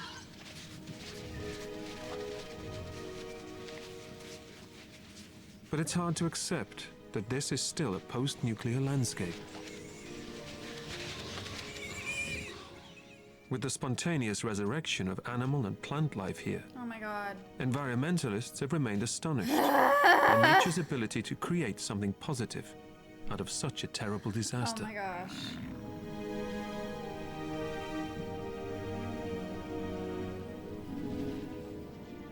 But this natural balance might only be part of the story. Oh, I forgot about The Toxoplasma long-term gondii effects as well. of That's a living whole somewhere other so conversation. radioactive Yeah. are a matter of debate. Cats also There's carry still no diseases agreement that impact as to wildlife. what diseases, other than cancer, exposure might cause. And there are fewer cases than expected. It appears the natural lifespans of animals here are too short to develop tumors. But the comments future on of their this video- genetic health will remain controversial for many years to come. Until then, we have the stories of creatures that are thriving here, like the cat family. The boat is now deep in snow, and the footprints leading away into the distance belong to the mother. She travels for some time on her own, moving faster now without her kittens. Can I The journey change has it taken now? her far from the village, and all the way to the border of the Forbidden Zone.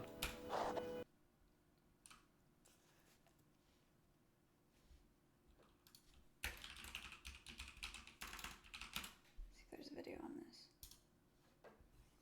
Anyone having ever been toxoplasmosis?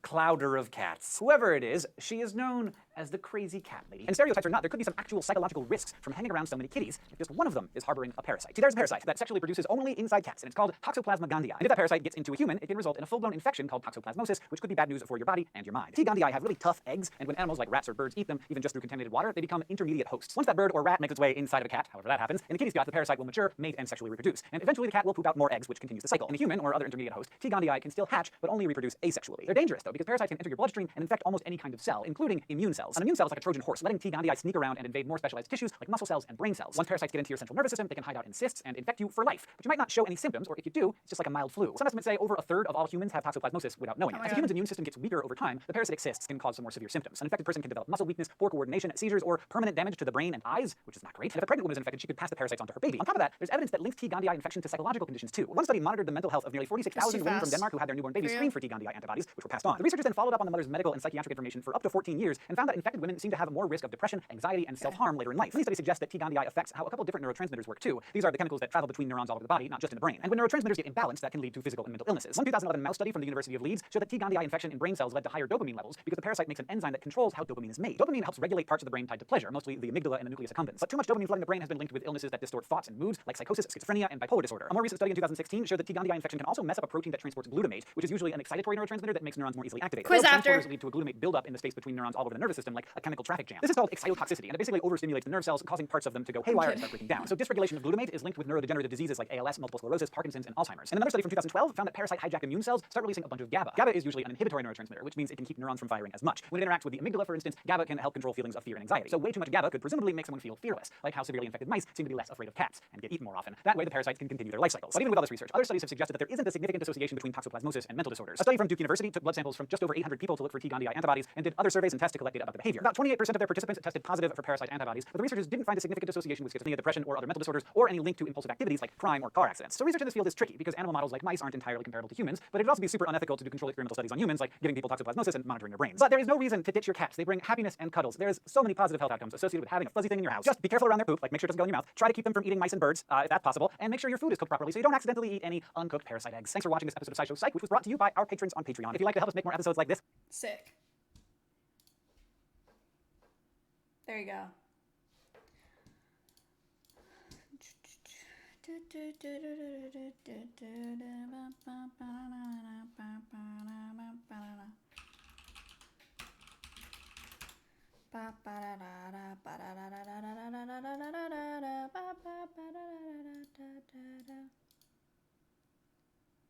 I found a video that combines your love of impressions and Fortnite meme songs. Okay, I don't know that I am that passionate about either of those things.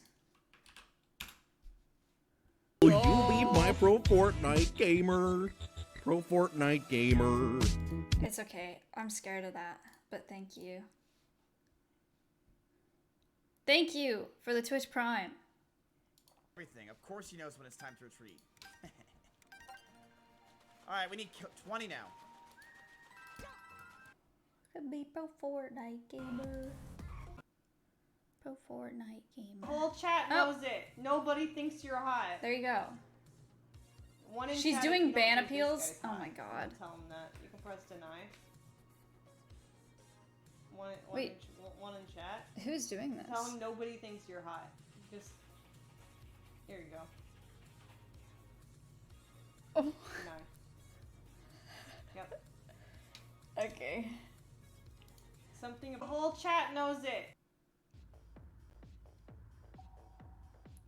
Ba-dum-bum-bum, ba-dum-bum-bum. Thank you for the 2 months. S-Fand. Hello, S-Fand.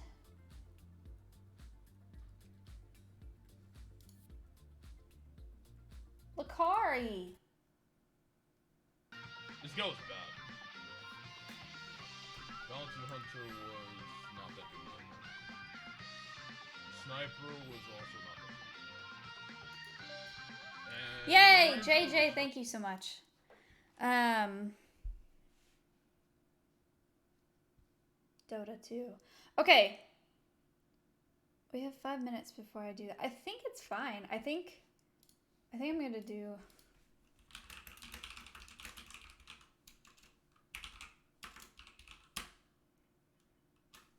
I think it's fine. I'm gonna do the last shout out here. So,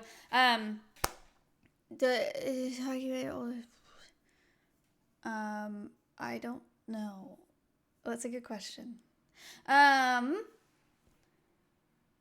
Okay, so this stream is sponsored by HelloFresh. So we've talked about HelloFresh a bunch before.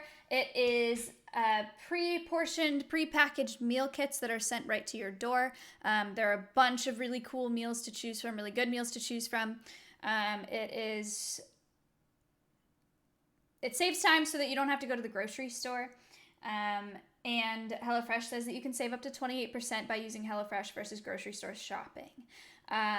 They have so many different kinds of meals. There are vegetarian options, there are normal options, and what's your fate? I've made 2 different types of raviolis from HelloFresh that I really, really like. So those are good. If you want, you can do Command HelloFresh and use code Maya to get up to 12 free meals across your first 4 boxes and free shipping, which is pretty cool. Their risotto with shrimp is nice. I made their risotto a couple days ago, but I made it with zucchini and tomatoes, and it was pretty good. So that's it for HelloFresh today. Thank you for sponsoring this stream. I know it wasn't a cooking stream. Zephyr Fox, thank you so much. I know it wasn't a cooking stream, but I do appreciate you being here and hanging out. It was very cozy. I'm not leaving yet. I'm gonna come back in a second, but I do need to put on this this end screen for a couple minutes. Is this real? Horses carry stress in their face like we carry stress in our shoulders. I let my horses press their upper gum against my hand so that they can move the bottom portion of their jaw individually and release some tension that they carry in their face. All I'm doing is holding on where I can't get bit. She is moving her face and jaw and tongue to release pressure and tension. She's doing all the work. Her upper lip is strong enough to push my hand out at any time. If you look at her eyes, you can tell that she really enjoys this. I learned this from a somatic sports therapist for horses. Like I mentioned, I'm not doing anything but giving her something to put pressure against. I try to do this about once a month for my horses, and then give their face a little massage in the places they like. Sometimes you'll even hear their jaw or poll adjusting itself, but this will not replace chiropractic care. Horses carry stress Is that in their true? face. I have no idea. I have never done that. I have never seen anyone do that, nor have I seen anyone recommend that. I've had chiropractic work done on my horse for his back, but I have never done that or seen it done. Is this real? Already know who it is. It's your boy.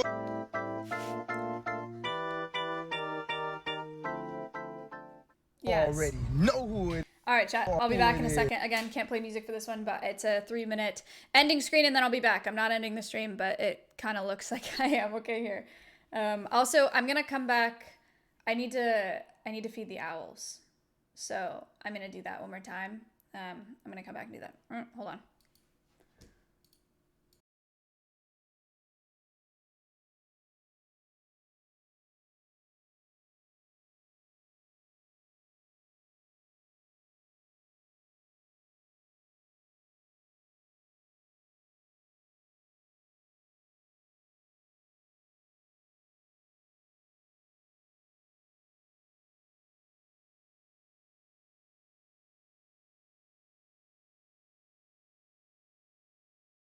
We've been friends for 7 years. I'm not that skilled in the world of cooking. Today, you are going to become a cook. So how do we do it? Let's just follow the directions. Not only do they give you the ingredients, tell you how to make it, but they portion everything out. It's taking out all the stress of it. Do this move, it kind of looks like you know what you're doing. It's like a life hack. I can't believe we made this. It's really good. Every night, cooking. That's a new you. Yeah, I'm getting a little pep in my step. Yeah.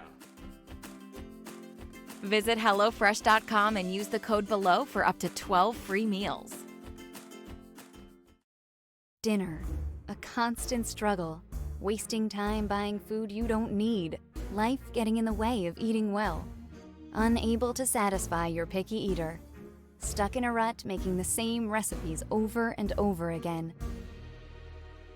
Hit refresh with HelloFresh this year. Pre-portioned ingredients, step-by-step recipes, delicious meals that everyone enjoys. Ready to change your routine? Visit HelloFresh.com and use the code below for up to 12 free meals.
Okay.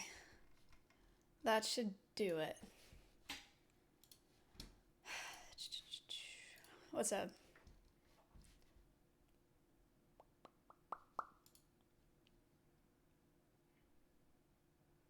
My emote got removed? Oh man. I hope that doesn't mean that the rest of mine aren't going to get automatically approved anymore. It might mean that. It's okay, it's not the biggest deal. Okay, so I'm not gonna put it back up if they removed it and changed the name. Sorry. I'm not gonna poke that beast, thank you very much. I'm gonna feed the owls again here. I'm gonna feed the owls again. I have, if you weren't here the first time I fed them, I feed them every 3 hours. I believe that they're great horned owl babies. There's a chance that they're barred owls, but I don't think so. I think that they're great horned owls. They're less than 10 days old because their eyes aren't open yet.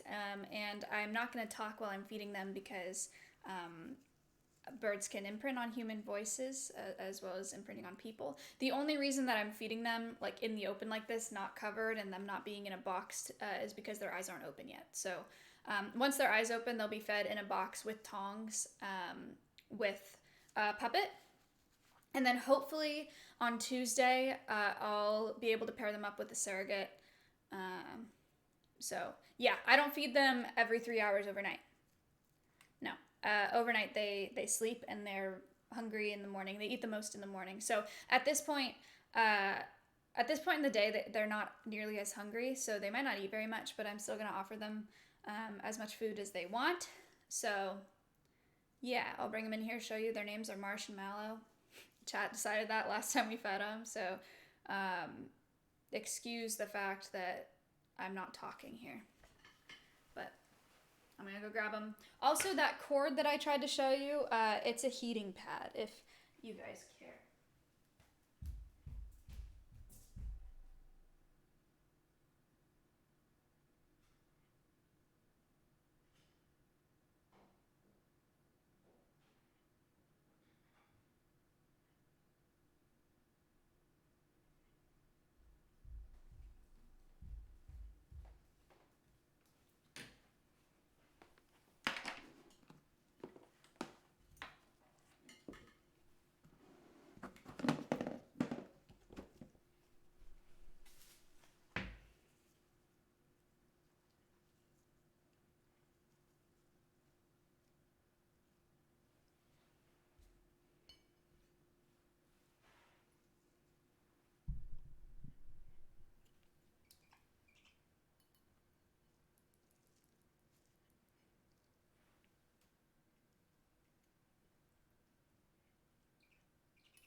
right.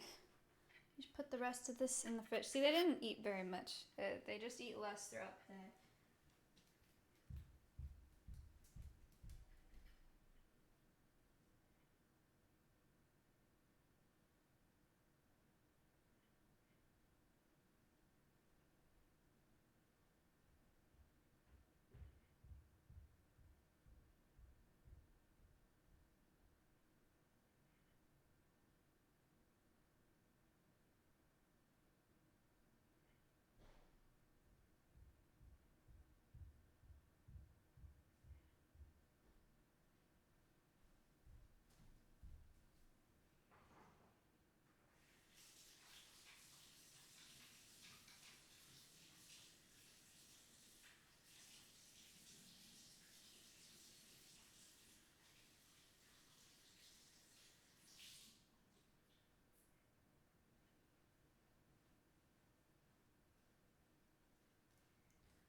All right. Any questions on the owls? I want to work closely with animals. Where should I start?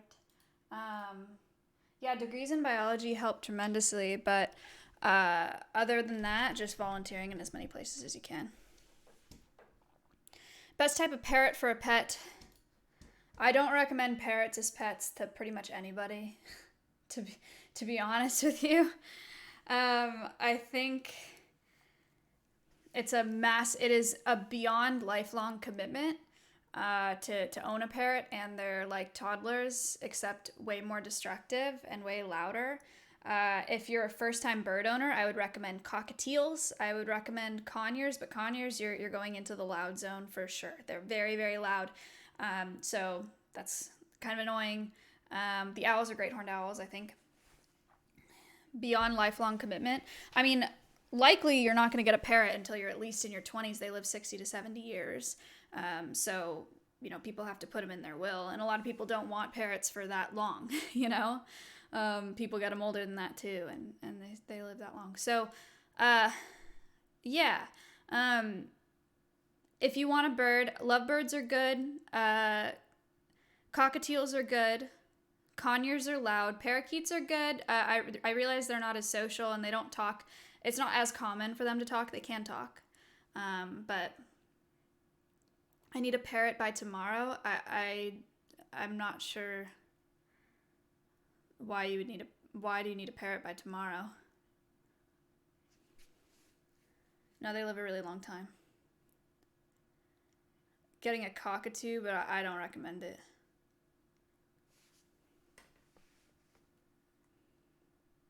Thank you for the 23 months. Oh my gosh. I'm going to be honest, I love parrots. I've worked at a parrot sanctuary. I've worked around parrots at multiple zoos in my life. I think they're fantastic ambassadors, and I think they're really cool animals to work with as a trainer. I would never, ever want one in my home as a pet. Never. Cockatiels I could have in my home. I would never want a cockatoo or a macaw or a conure or an African gray in my home. Thank you so much for the hoodie. Why? Because they're insanely loud. Moluccan cockatoos are the 4th loudest animal on the planet. Thank you, Night Flash. They're insanely destructive. Macaw bites are no joke. Those beaks are made to crack open nuts. They break through wood. So not just biting you, they can chew through wood. They can chew through lots of metals too.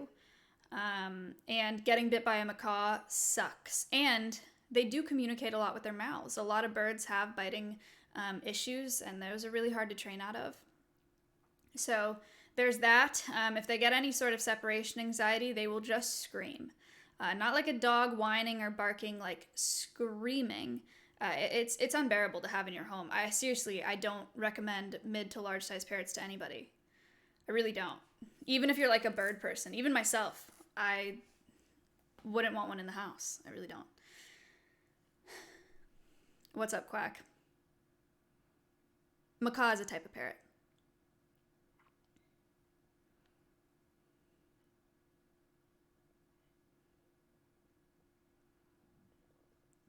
Quack. Did you not even ask a question? You just put in... Oh, thoughts on this emote. I don't get it. I'm not mad about it.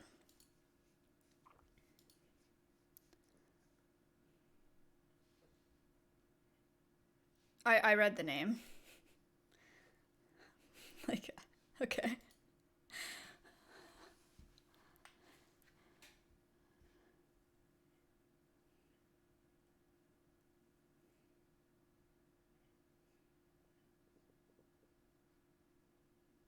There's an outbreak in my area. Yeah, spaying and neutering cats is a big first step. People trap cats and spay and neuter to kind of slow down that cycle. Telling people about having outdoor cats being an issue. Definitely feeding your outdoor cats so that they're not just hunting for a living. Yeah, that's why there's so many birds in sanctuaries, Flux, for sure.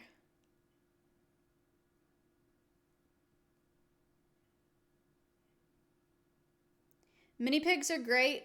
People don't understand for whatever reason that mini pigs don't stay football sized. So lots of people get teacup pigs thinking they're going to stay this big. They don't stay that big. They grow into pigs. Pigs even. Potbelly pigs are pretty large. They're very clean animals. I mean, their manure does smell really bad, but they're pretty clean. Sugar gliders, I don't think that they belong in the pet trade. To be honest, they're really cute, but if you want my actual opinion on like if you're considering getting a sugar glider, because I think they are legal in some states, which I disagree with, but just so you know, I do think that they're pretty overrated as pets.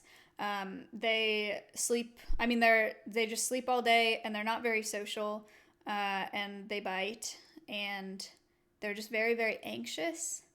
I think my experience with sugar gliders, I would kind of compare them to squirrels, but a little bit, not as fast as a squirrel, but like a squirrel. They just don't really want anything to do with people. Not like a cat, no. I think bird feeders are great. Bird feeders are fine, as long as you're putting the right food in them. That's the only way I condone feeding wildlife, I think. That's kind of a blanket statement. Maybe I should think about that statement more. But I usually don't condone feeding wildlife, but I'm okay with bird feeders. Austin, thank you for the merch. Can I have a pet vulture? No, you can't. Emilio, thank you for the... What the heck is going on? All these ridiculously long subs. Thank you.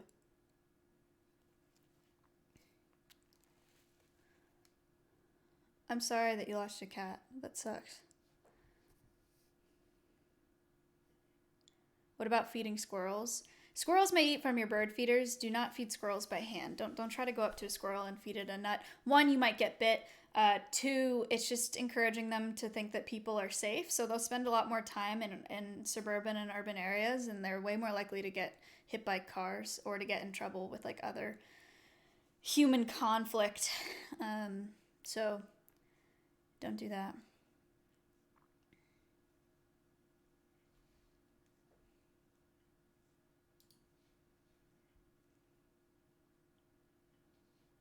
Salmonella outbreak in bird feeders. Yeah, people never clean their bird feeders. That is important. Bird feeders and insect houses are things that do need to be cleaned. I asked this question to a birder at one point. Maybe I should ask a couple other people how they feel about bird feeders, but...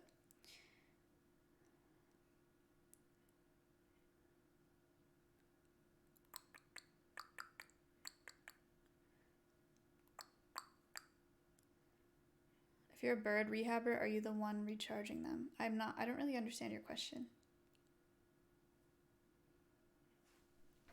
Can I have a bird army? Depends what your definition is, I guess, but probably not. I feel really sick.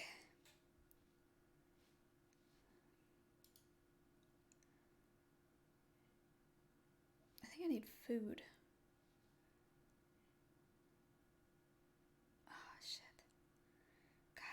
Do so that. We're here, Poggy. Hang on. Now, there's a lot we haven't gotten, and they're all over here. But let's go this way. Celestic. I mean, it's not the end of the world, but it was just like cringy. Not on his part, sworn I cringy, just like saw for an me. invisible Just thing right here. embarrassing. Okay, never mind. Man.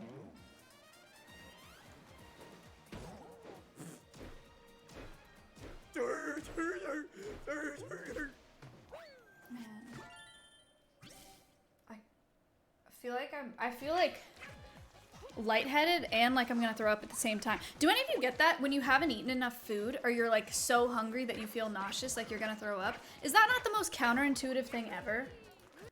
Why? I've literally thrown up before because I haven't eaten enough food that day. That makes 0 sense.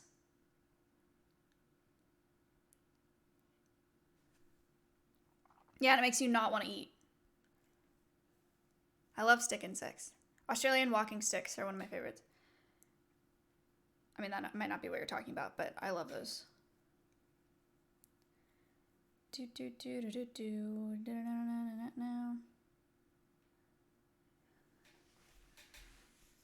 Thoughts on feeding koi or ducks bread? Neither koi nor ducks should be eating bread. If you have to feed ducks at a pond, there are a lot of domesticated ducks that live in ponds. You can give them halved grapes if you really want to. I don't love that, but yeah, bread is really bad for them. I don't know why that became such a trend.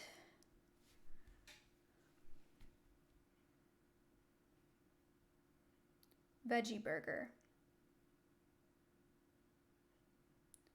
Black bean chipotle patty.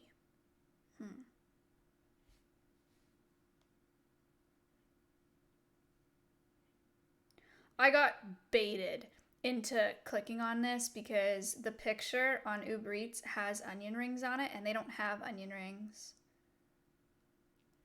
That is not right.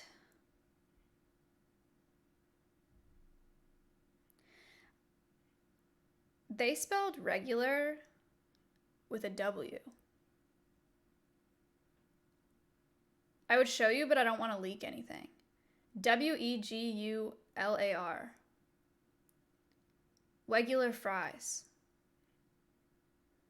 On Uber Eats. I think I can show you this. Yeah.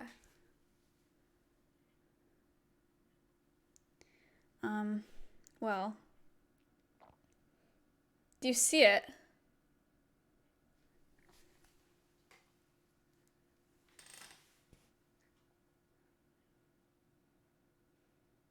Screenshot it? That's so much work. Okay. Diane, here's another picture that you don't want.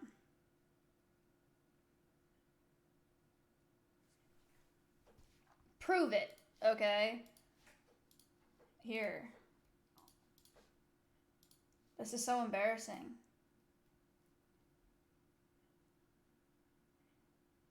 Regular. Like, why?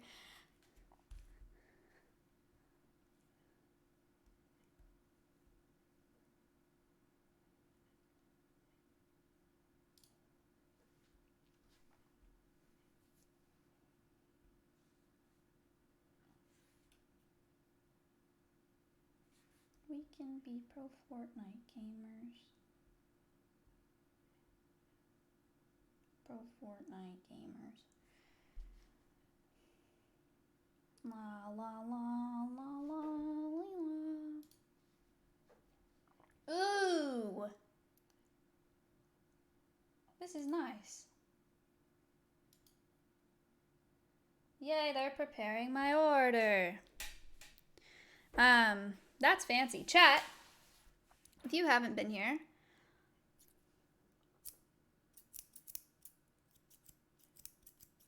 I forgot what I was going to say because I picked these up. Oh, yes, my merch launched today. Your eyelashes look like they're going to fall off. These are magnetic lashes. And maybe I should have done the eyeliner band thicker.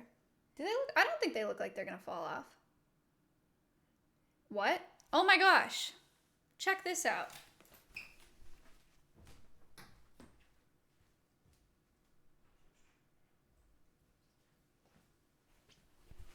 You say magnetic? I did say that.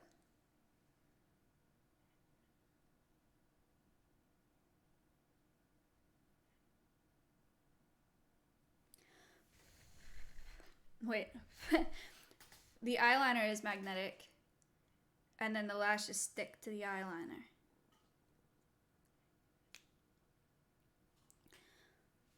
Thank you for the sub. My merch released today. Okay, so this is my merch. There are 2 other designs. You can get it with the text or without the text. You can do command merch. And crows are not pets, no. And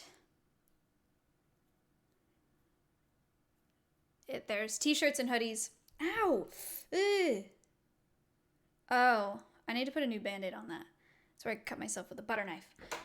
Command merch, and you can get a t-shirt or a hoodie. T-shirts are $25 and hoodies are $42.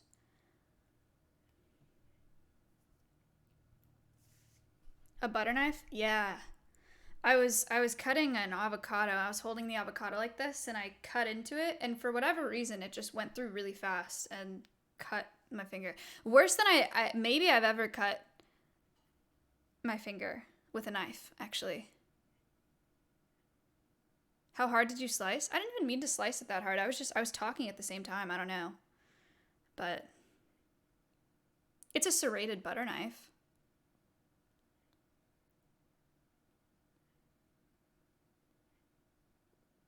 Anyway, look. Wow.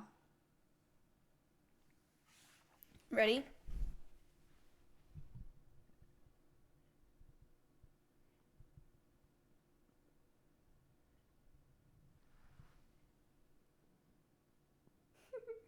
This is not an ad. It just like is a magnet. See that? I didn't even show you the brand, so how would you know? I need a mirror to put it back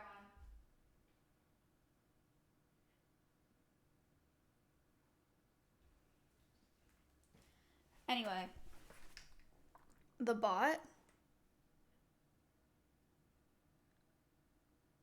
Oh, ha! Oh no!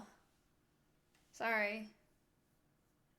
How much were these? I'm not sure. They were definitely less than $20. And I wear lashes at least 30 times, which is probably more than you're supposed to. But yeah, so it's fine. I like it because I don't like using lash glue because it gets in my eyeball.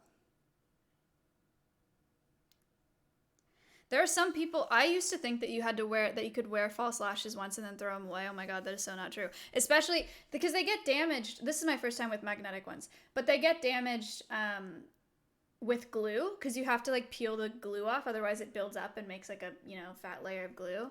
But these ones, like, I think I'm going to be able to use them for a really long time. And the eyeliner's pretty good too. It does not go anywhere. So, oh no. Yo, thank you for buying a hoodie. Got all 4 of my wisdom teeth pulled. Thanks for making it more bearable. Dude, I am so sorry. My wisdom teeth recovery process, for whatever reason, was garbage. Like, so bad. I had a terrible time. I hope yours is better. It wasn't that bad for me. I only had 2 to pull. I think I only got 2 pulled as well. I don't remember. Just eating lame food. Yeah.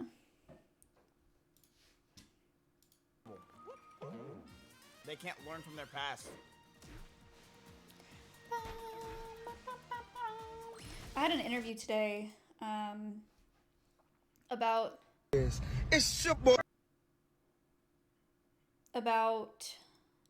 being within the top 200 streamers on Twitch, and I guess only 6 of the top 200 are women. Granted, this statistic was taken last month, so my charity stream shot my average up, and I was very clear about that. But that is how they pitched me to the media source, so I was like, okay, I'll do it, but it's not accurate. That's what she said. I don't know. I haven't actually looked at the numbers. But I had an interview about that, and she was asking me about what it's like being a woman on Twitch and whatever, and I was just like, I don't know. It's fine. What is that really true? I don't know. I don't remember what the source is. You should check it. It doesn't sound right, but I don't know. Did you uncage? No. I didn't talk about any of that. I did not talk about any of that garbage. I talked to her about ban appeals. I was like, if you ever want like a feel for how it goes, like when people get banned, they submit ban appeals and you go through them and you can read those and see, you know, that exists. But I didn't tell her about other stuff.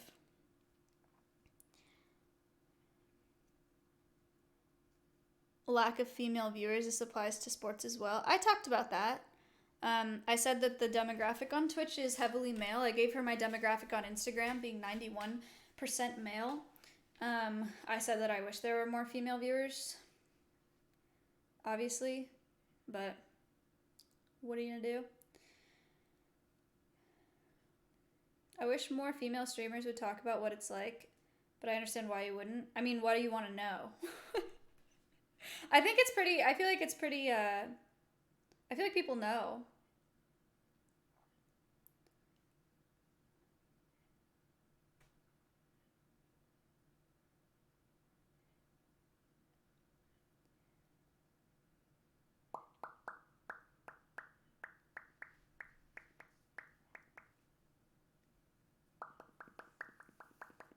Yeah, it's pretty public. Ryan got banned? No, he didn't. Did he? Why?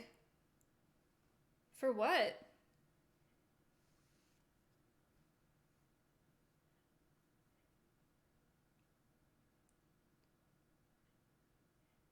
Hateful conduct? Really? What on earth did he say? That's crazy. Ryan Higas, who we're talking about. He was just streaming and he got banned.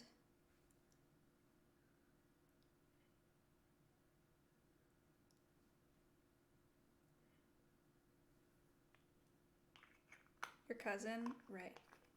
Typical Higa? Okay, well. Don't need to say that. Now what? Gosh, I want to keep streaming, but I feel so terrible. I just have to eat food, though. Likely Cactus, thank you for the 500 bits. Your mistake is thinking young, impressionable men, which is most of Twitch, understand what it's like to be a woman at all, let alone in the public sphere. When did I make the mistake of thinking that?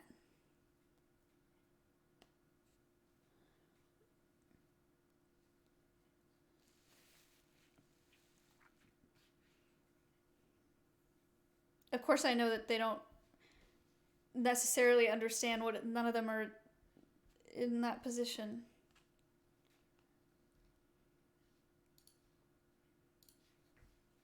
Did you hear that, Tavian? Are you dumb? Wait, has he even been banned? Really? How weird. Wonder why that is. He's still got his partner too. Wow. He didn't do anything on Twitch? Didn't Jenna not do anything on Twitch?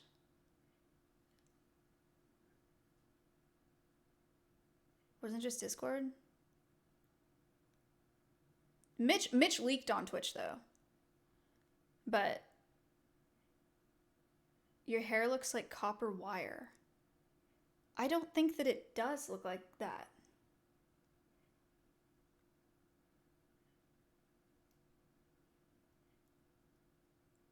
The animals are good.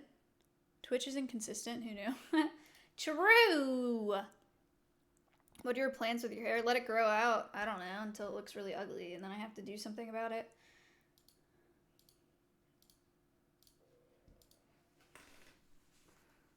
Looks like Lego man hair.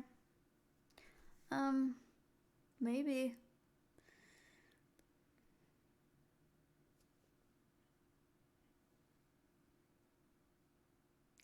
Do, do, do, do, do, do, do, do, do, do, do. Do you ever feel bullied on Twitch? No. Not really. Because I feel like bullying implies that you're in like a very vulnerable position and people are like alpha people or like shitting on you and making you smaller. I think if there's someone in chat that's like, you ugly bitch, it's just like, they're not really putting me in that position. It's more like embarrassing for them. You know what I mean? So it doesn't feel like bullying.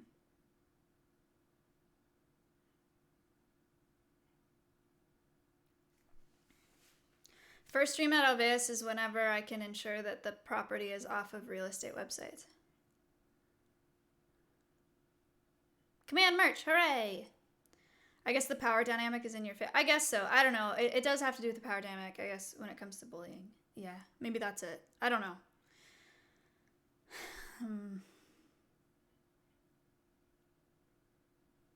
How's the stream been? Fine. Very chill. I don't know why I'm still live. I feel like, well, I don't know. Why is Mrs. doing a reverse subathon? He's been live for a few days, and he has 7 more days. What up, Jeff? Doctor, thank you for the 3 months. Any tips on coming out to my homophobic parents? Jesus Christ. No. I wish that I did have tips. I don't.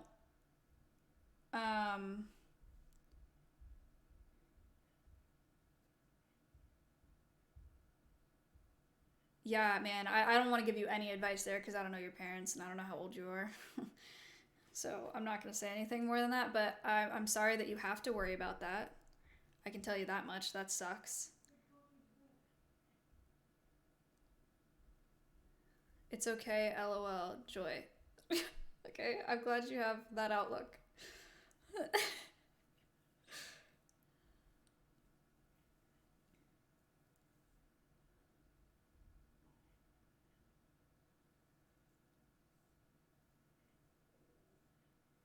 How to tell a girl you are interested in that you have special needs? Yeah, I'm also confused by that question. You can rephrase. I don't know what's going on. Yeah, these questions are... I'm confused by these questions.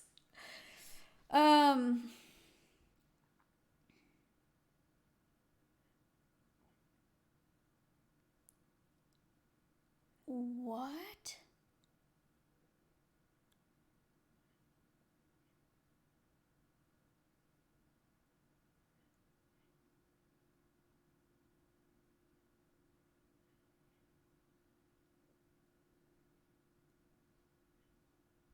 Holy shit. That's the most incel shit I've read in a long time. I can't believe I read that whole thing twice. Snowy, thank you for the Twitch Prime. Can you make a merch intro for YouTube? Oh. Yeah, I can. I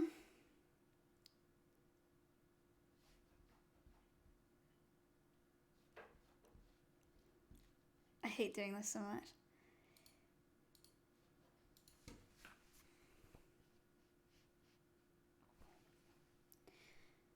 YouTube! I have new merch. Click the link in the description. You can get t-shirts and sweatshirts, and there are 3 different designs. I don't know what else to say. What else do I say?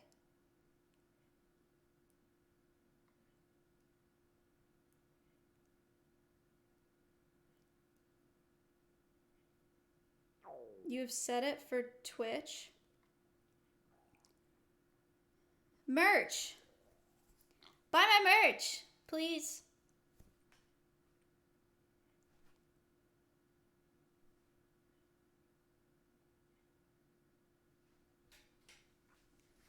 Okay, there you go. Ow. How do I save My drowning goldfish, please help. I don't think that that's something you should be worrying about, actually.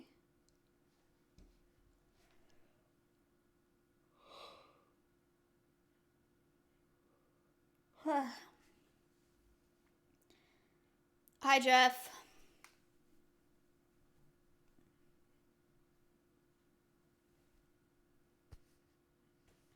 What brand are those lashes, man? I'm sorry, I actually don't know. They're just from the drugstore, though. They're from Walgreens.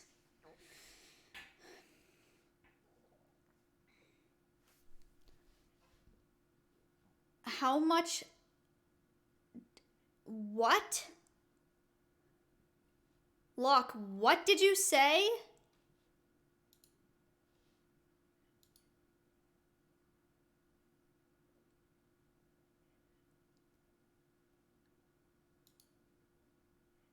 It's a meme?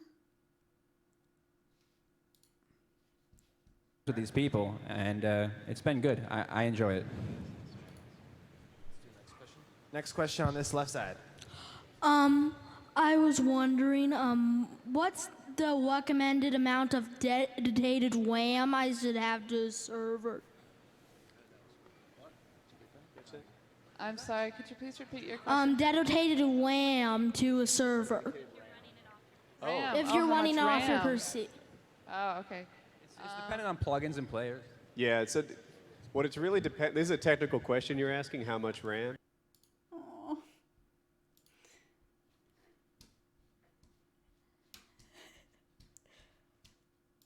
Do. I love Minecraft.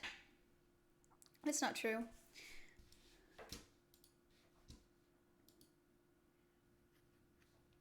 You've just got out of the pond. So right now what he's doing is drying himself off. He takes the excess water. I don't know how to feel about this woman. I don't know how to feel about this whole... Here's the thing, I've never really done beaver rehab. Or I've never raised beavers from babies. We've had adult beavers at the rehab center, so it's different. But I'm very confused with her approach because it is so hands-on. And then you'll see him rubbing right by his Like- pelvis. Like this is probably enough for me. I can't think of a situation where I would be okay with my releasable wildlife being raised in my house with my dogs. It's just kind of weird. Like, it just doesn't seem right.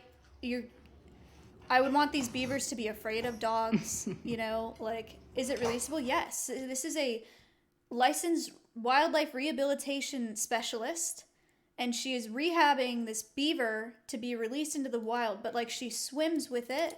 Hey, too cold for me to get in.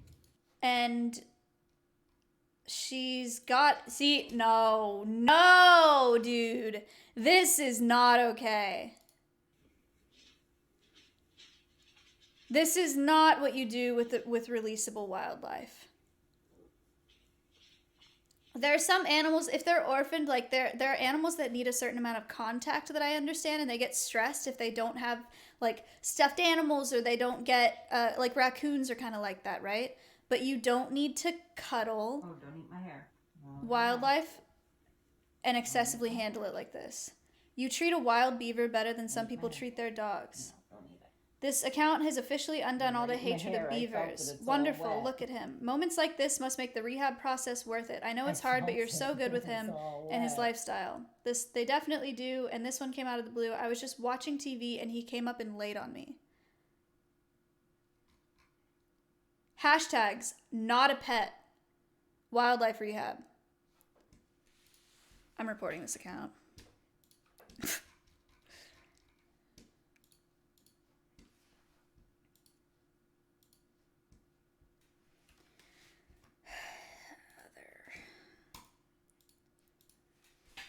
Okay, I reported it. I've reported lots of accounts on TikTok, to be honest. Let's see more. Surprisingly, I get a lot of questions on how can someone become a wildlife rehabilitator. It's very different from No, I don't think that reporting does anything, to be frank. But do it anyway. To state, so the application process is going to vary a lot. But I always remind everyone, it's not a job. You don't get paid. You don't get reimbursed. You don't Davey, get thank government you. funding. And certainly I don't take donations. So it is something that you have to consider a very expensive hobby. And while it's very rewarding, you do have to consider there's vet bills, there's medical care, there's food, there's housing, there's supplies. There's a lot of time that goes into it. Once you receive a rehab, you have to be committed for the full term of the rehab process, which can be anywhere from a couple months for most animals to 2 to 3 years for a beaver. So it is very rewarding, but I always caution everybody. It's She not has my job. she has it in her house for 2 to 3 years.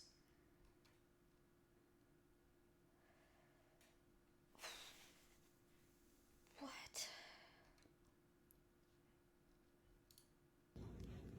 Yeah. All right. Let's answer a question. How many plungers do you have? You have 15 plungers now. Do you ever try to get in the hot tub? No, I don't think he knows the hot tub's even there. So let me clarify something. Not that anybody said that, but I just thought of this myself. So you'll see me interacting pretty intimately with some of the ambassadors that I have on stream. And I say that they're not a pet, right? But the difference between that and this is supposed to be a releasable wild animal, whereas the ambassadors are all non-releasable, right?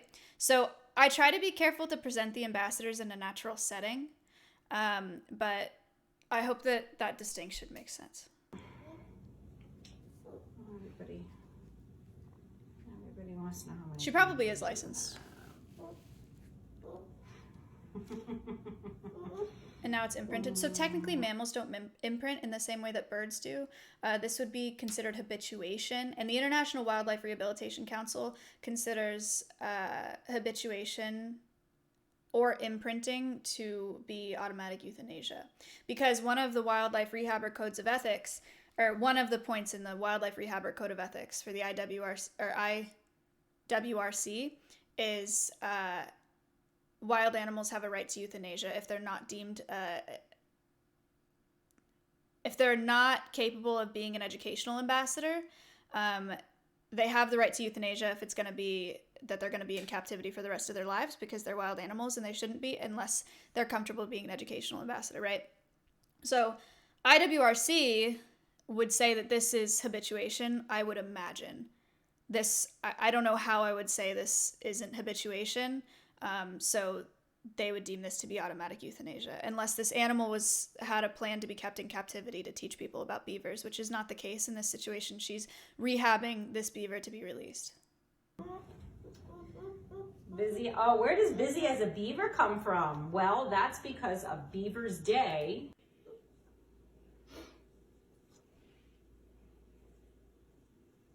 We have to answer questions. Answering questions. Baby don't help when I answer questions on TikTok. Baby just sleeps. She released it into a 25-acre private area. Okay, so which is okay for these individual beavers probably, right? And then someone asked, do beavers not like being inside? This beaver is probably plenty happy. And if she's releasing it onto her own property and it's fenced and she thinks it's safe regarding predators and it's not going to have other conflict with humans because it's on her property, that's one thing. But I think it's super, super damaging to show wild animals in this context, saying that they're releasable, implying that you can care for wild animals like this and have this kind of connection with them and have them in your house. Why do they euthanize it again? So IWRC says that imprinting animals or habituation of mammals is automatic euthanasia because it so greatly decreases their chance of success in the wild. When a bird is imprinted, it's a lot less likely to be able to migrate, to be able to mate, to be able to preen properly, to find food, water, and especially to stay away from human conflict and human settlement, right? So deer that are habituated are way more likely to hang around in a neighborhood because they're not afraid of people, so they'll get hit by a car. Beavers, never mind, I'm not going to talk about beavers right now, but other mammals, that are deeply habituated are just not as likely to be able to survive on their own. And so we say as rehabbers that they have a right to euthanasia, because euthanasia is a much, much kinder death than the one that they would face in nature, not having the skills that they need to survive.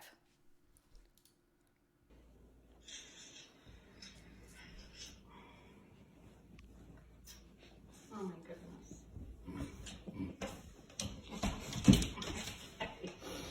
All right. I get a lot of questions about Beeve becoming aggressive. Thank you for the He will absolutely merch. become aggressive because he's a wild animal. And in about 2 years, he will show aggression and he will bite me. But when wild animals become aggressive, it's a great sign that they are ready to be released. So we're always looking for that. If a wild animal does not become aggressive, it usually means that they're sick or something's wrong. But Beeve will bite in time. I get a lot of questions about Beeve becoming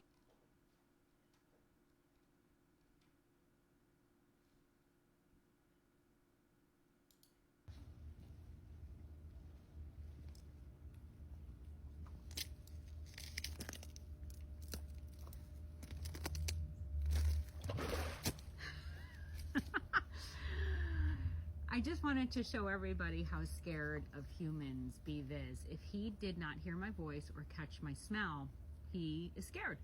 So I know a lot of people think that he's not scared of humans, but he's actually very scared of humans. But that's because it's instinct. So I know I talk a lot about domestication. Beeve is certainly not domesticated because that would take hundreds of years of breeding. So that was just an example how he's scared of humans.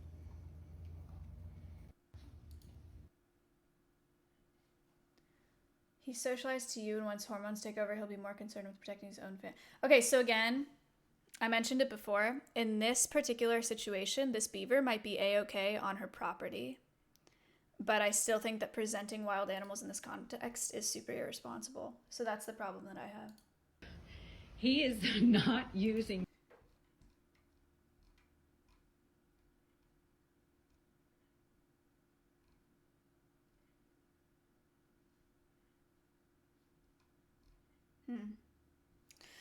Anyway, that was a tangent. But content can influence those on TikToks to this as well, that they can take an animal to try to treat it like a pet. People get misinformed. Yeah, for sure. Yeah.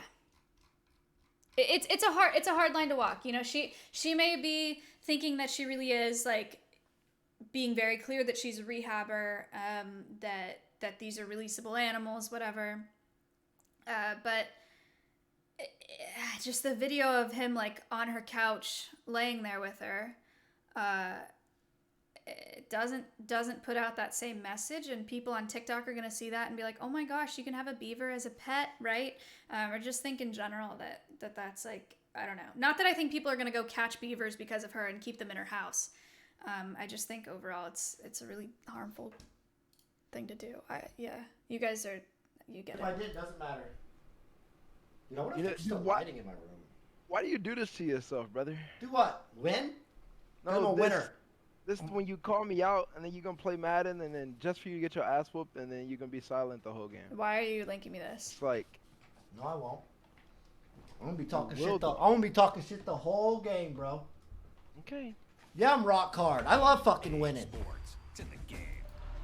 Why did you link me that? I hated that.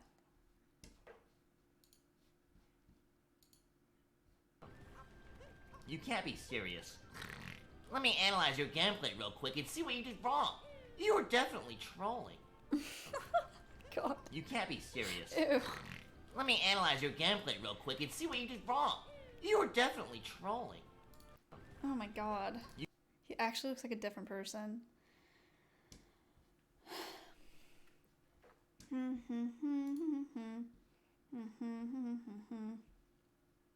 She follows 4 people, and I want to know who they are. I want to see what they do.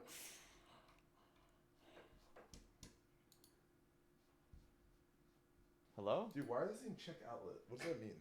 They're saying there's something behind me and they want me to go in there with a fork. they want me to check. I don't know why, man. They want me That's actually funny. It's so dumb, man. Kai Angel, thank you.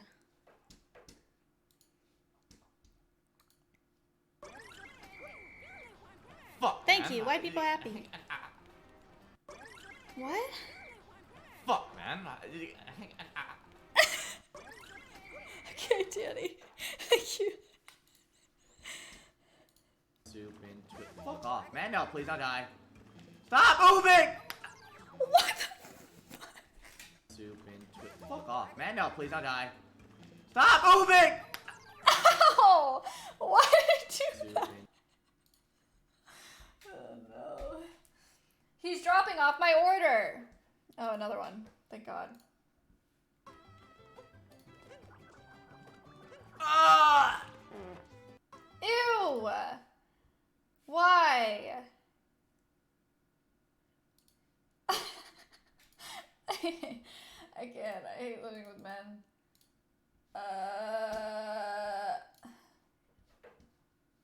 No, I'm not gonna watch a clip titled Peg Me, thank you. Mentioned you in a comment, save him for weird. Hey bud, you can't be on the road.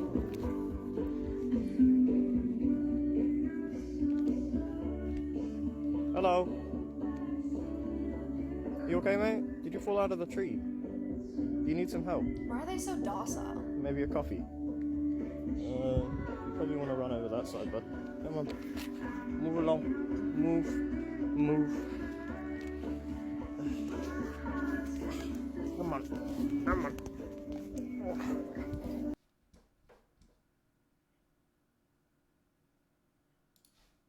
Hi. Oh Hi. my God. Wow.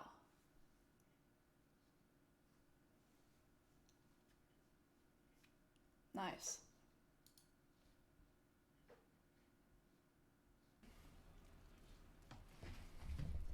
Man, I just don't trust ear-up clips anymore. I actually am not even gonna look at them. Heck, thank you.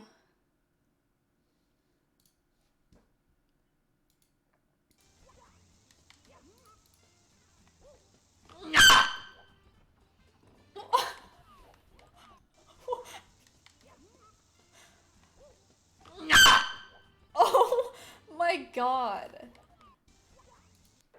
Slick is really funny. He doesn't stop though, ever. Oh my god. Imagine I jerk off and come on this thing. That'd be Okay, so sick. that's I might enough. do that. I'm gonna go get my food now. Bye.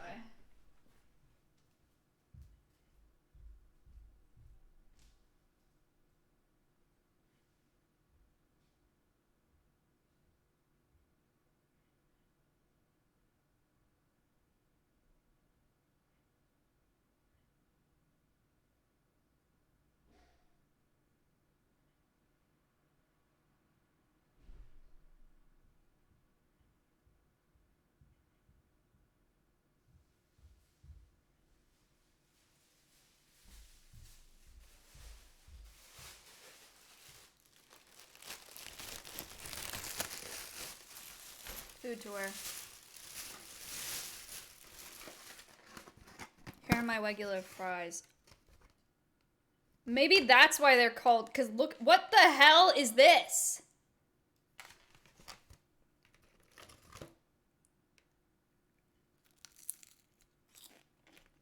Oh.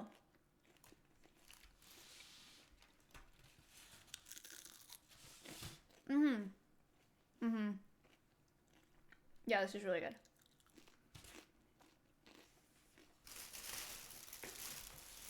And this is a veggie burger with more fries. Whoops. I didn't think they came together. Okay. Here is the veggie burger. It is a black bean burger. Wow. Wow. Nice. There's red onion on it, which I'm going to remove because for whatever reason I only like white onions or yellow onions. Is that what they're called? I don't know. This is huge. What the hell?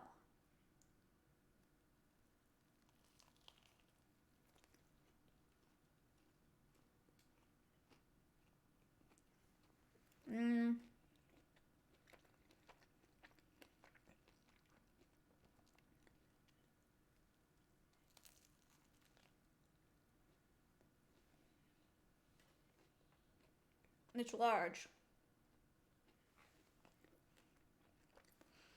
It doesn't taste like beef at all, but it's a black bean burger. It tastes like beans.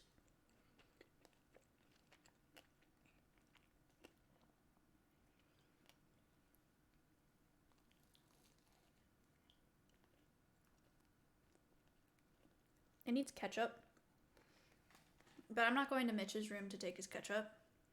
I just don't trust it.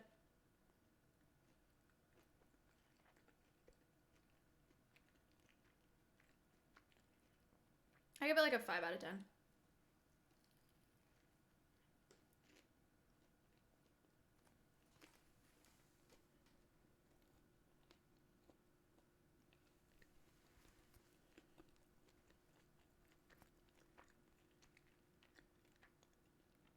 It's not trash, it's just not good.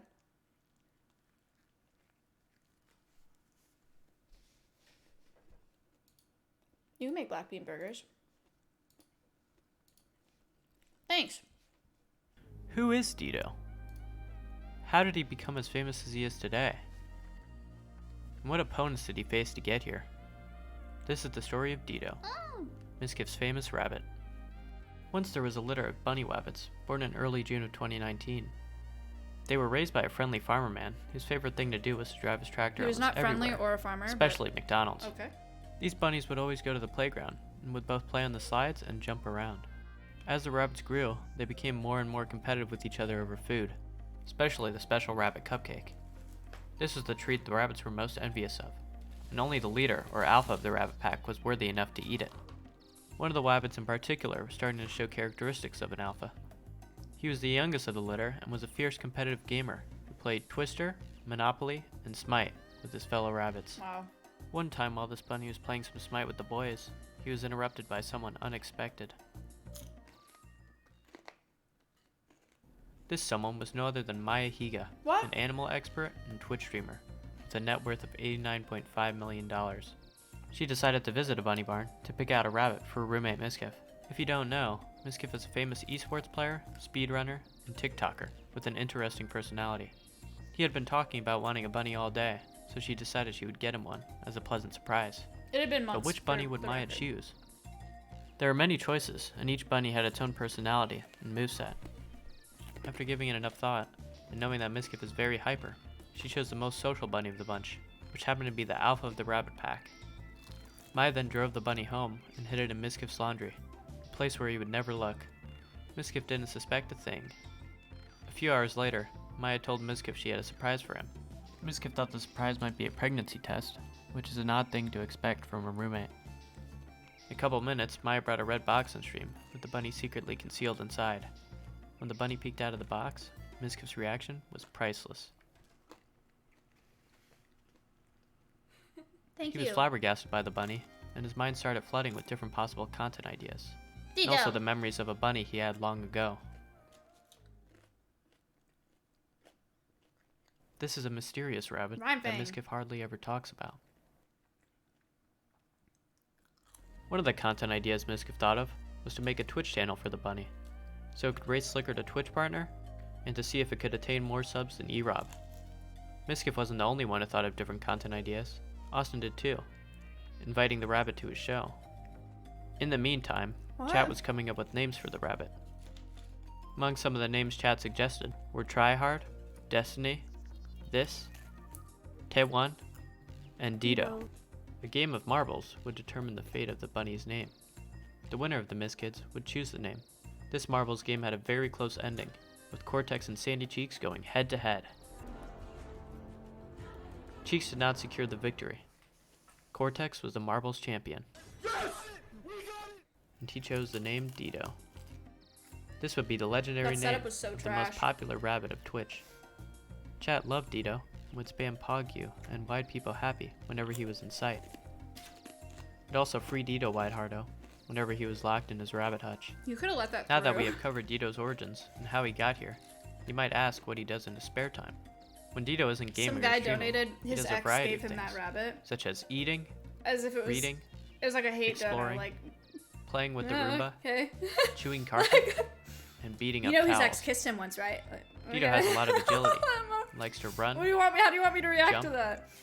play sports, and perform amazing acrobatic flips, even impressing Darion. Did y'all just see that? When it comes to social media, Dito has an Instagram and Twitter. He is a pretty famous rabbit, and even had a song made for him by the legendary rapper, Simply. Dito is a very heroic rabbit, who once chewed one of Miskiff's cables to attempt to save Simp Mom, Skull, and Wide People Steve from getting un-VIP'd. He Respect. often likes marking his territory around the house, even one time on Miskiff. Oh, are you fucking serious? Sin Forak rewarded Dito for doing this, Sin what? and gave Dito a new house for Miskiff to build.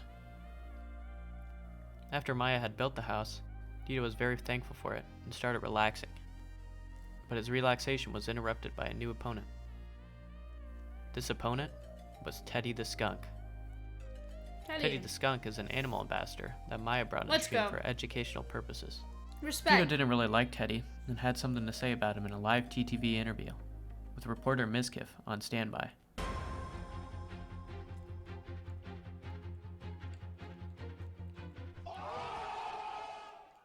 After this roast, Dito won over the chat and received added help from Miskiff, especially after this happened. With this encouragement, You're so Dito dramatic. won the This battle, tastes like nothing, I'm kept gonna be his number 1 content animal badge.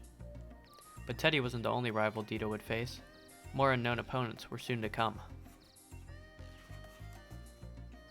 One time on stream, No, not 'cause of Miskiff COVID, received a 'cause it's mysterious vegan. call from a Twitter blogger named Comedy Russell. He had rescued and carefully tamed a peculiar animal and was asking Miskiff if he could take it home. These are nuts, Miskiff, though. always eager for content, approved of it. A few moments later, they arrived. The creature Russell had tamed was a kitten, which had appeared to be Aw, she's disowned so at a little. Whataburger parking lot. They all really liked the cat, but Miskiff was the responsible one, and thought they should check for lost kitten posters on eBay. After a few unmatching results, they decided to keep the kitten for the time being, and to bring it to the vet the next day. The following day, Miskiff stated on stream in his own words, the vet's own words, Looks like you have a new cat. this cat was named Inky. Miskiff was really happy about the new kitten, but Dito, on the other hand, only saw it as a threat to his throne. Though Miskiff liked Inky, he still got aggravated whenever the cat peed around the house. Second time your cat's done that. This aggravated Dito even more, by the cat's invasion and marking on his land. Dito challenged Inky on the battlefield, but there wasn't much of a fight, because Inky just submitted to Dito's dominance. This gave Dito another victory. This was an easy clap win for Dito, and he celebrated with a fist bump with Darion. After this win, Dito was sure he would face no more opponents, making him the undefeated 2-time champion. After some more time progressed, Maya brought another animal gift for Miskiff. Housewives podcast This term gift shameless was a is kitten. getting used. We did not. She had coin saved it that after term. the people at the cat rescue wouldn't accept it, because of But their welcome thought to that it was Twitch. baby bobcat. They had believed it to be a bobcat because of its short tail, ignoring the other features of the cat. But Maya, being the animalologist that she is, knew it was just a regular cat. Animalologist. Miskiff loved the cat and was very excited that he had one. He was in fact so excited that he called his mom. This cat's name was also to be determined in a match of marbles battle royale. The select 5 contestant names were Hollow, Mew, Sour Apple, Sour Apple. Linus, and a name for Miskiff himself to decide. This was a very intense top 5 I situation. really wanted Sour Apple. Which one would get the epic win? When this marbles battle concluded, the name Linus was crowned as the winner. Chow was very unsatisfied with the victor, and was pressuring Miskiff to name it Sour Apple instead, with even Maya supporting them.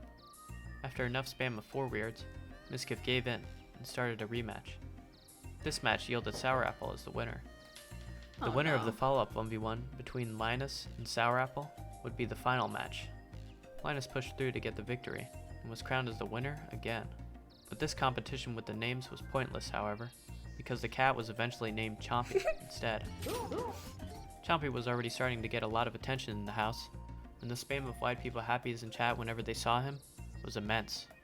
Within only a few my weeks, God. the Chompy content had already surpassed Dito's content as a whole, with Mizkif using him for YouTube thumbnails, videos, and intros. If you would like Chompy to eat this month, I suggest you do so. This was not looking too great for Dito.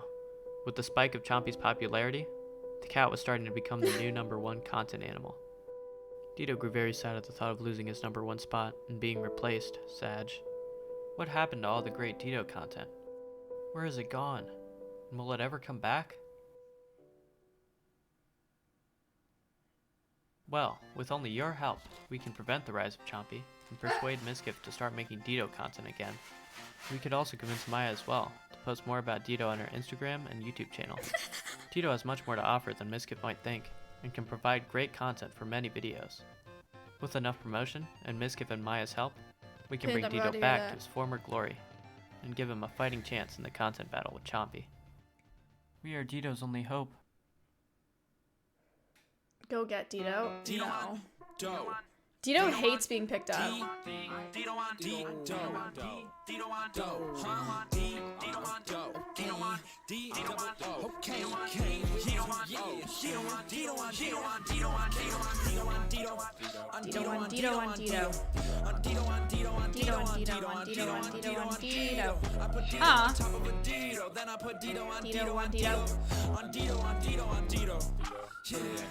Dito on Dito. I saw Dito in Speedos. I thought it was weird. Dito in Speedos. Dito was eating Doritos. Cool Ranch. Dito They're Doritos. friends. Well, that's not Dito true. eating Fritos. Chompy harasses Also him. good. Dito Fritos. Dito was Nice, vibing dude. Kokomo. Key Lago. Good video.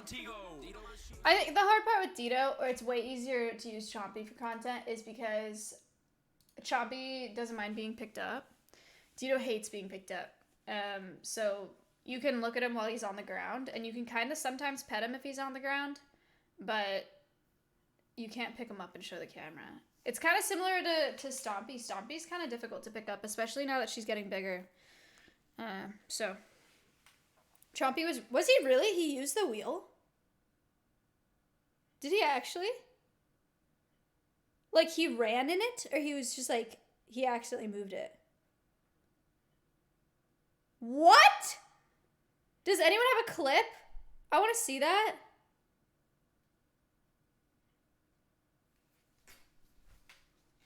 With Miz holding a stick?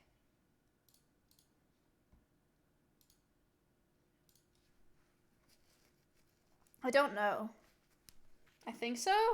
Oh.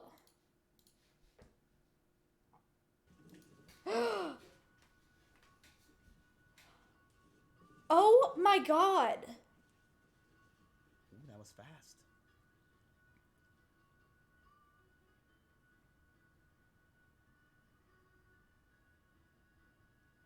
What? Aw. That's so cool.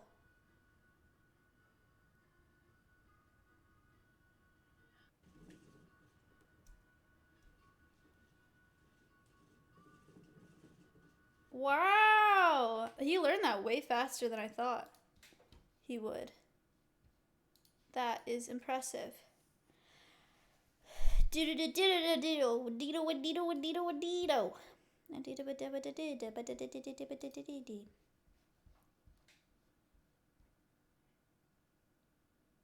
Uh-oh. Oh, yeah. I don't think that that skunk should be pets. But that's all right. Skunks are awesome, but they're not meant to be pets. So Teddy is not a pet.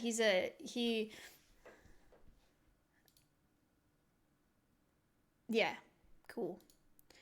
He's an educational ambassador. He's non-releasable because of some pretty severe habituation, because of the way he was brought up. #1 victory royale. It's like man. It's unfortunate how easy that sets me off.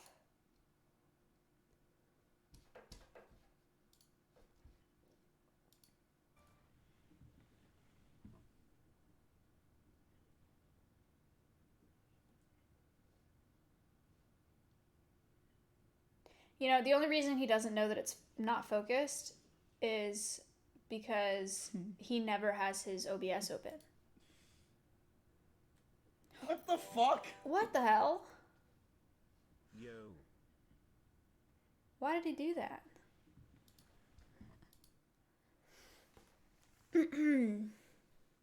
Half the time he isn't in frame. Man, I don't get it. I don't get it. It drives me up the wall to not have, like, even when I'm in the kitchen, we have to have a monitor up so we can see what we're shooting. I hate, like, blindly being in the camera. It drives me insane. The only reason to not, though, can't think of one reason, just, like, that he doesn't like looking at himself or that he's, like, uncomfortable. I don't know. Stuff like that. Watching yourself every day must be annoying as well. You kind of get used to it. I don't really think about it. I don't know. Dido 1, Dido 1, Dido 1, Dido 1, Dido 1, Dido 1, Dido. Okay. Chat. But don't you stare at it. I don't look at myself very often. I read chat. Like, I'm looking at chat right now.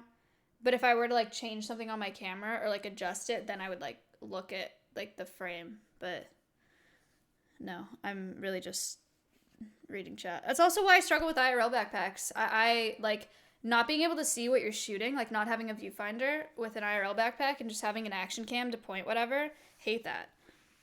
I hate that.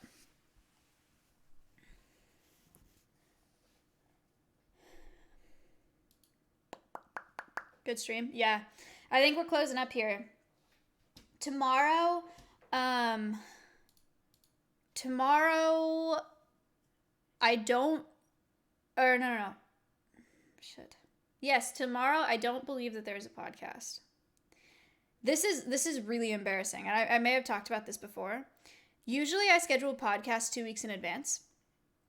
But then for whatever reason in February, I got a bunch of people wanting to be on the conservation cast.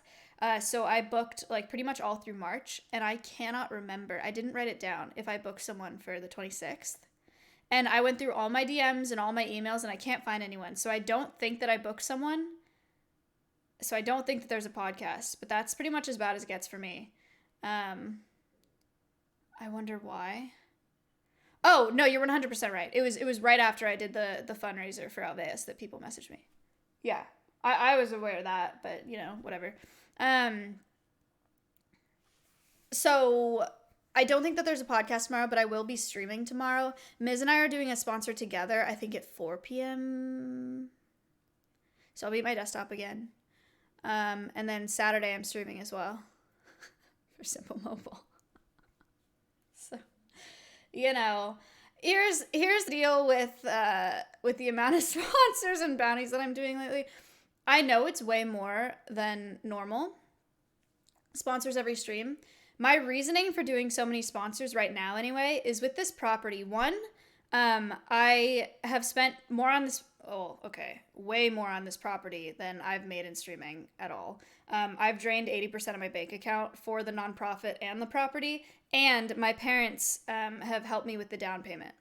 So I want to do as many sponsors as possible to pay my parents back as fast as I can, because I so appreciate that they helped me, but I just want to make the money back and pay my parents back. So that's why I do so many sponsors. If it bothers you, I'm sorry. I try to pick sponsors that are more, that aren't necessarily games and don't really affect the content. I don't know if you've noticed that, but that's what I try to do.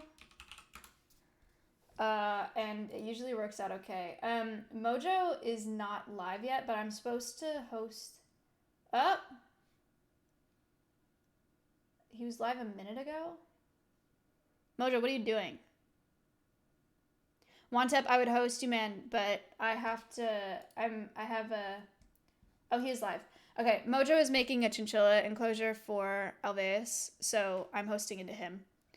And he's back online. So I'm gonna host him.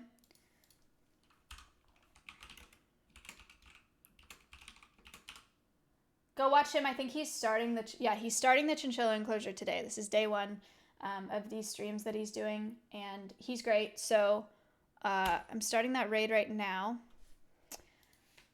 I will see you guys tomorrow, and I will see you on Saturday, and I might see you on Sunday for a cooking stream on Slick's channel. Then I'll see you on Monday for a cooking stream on my channel.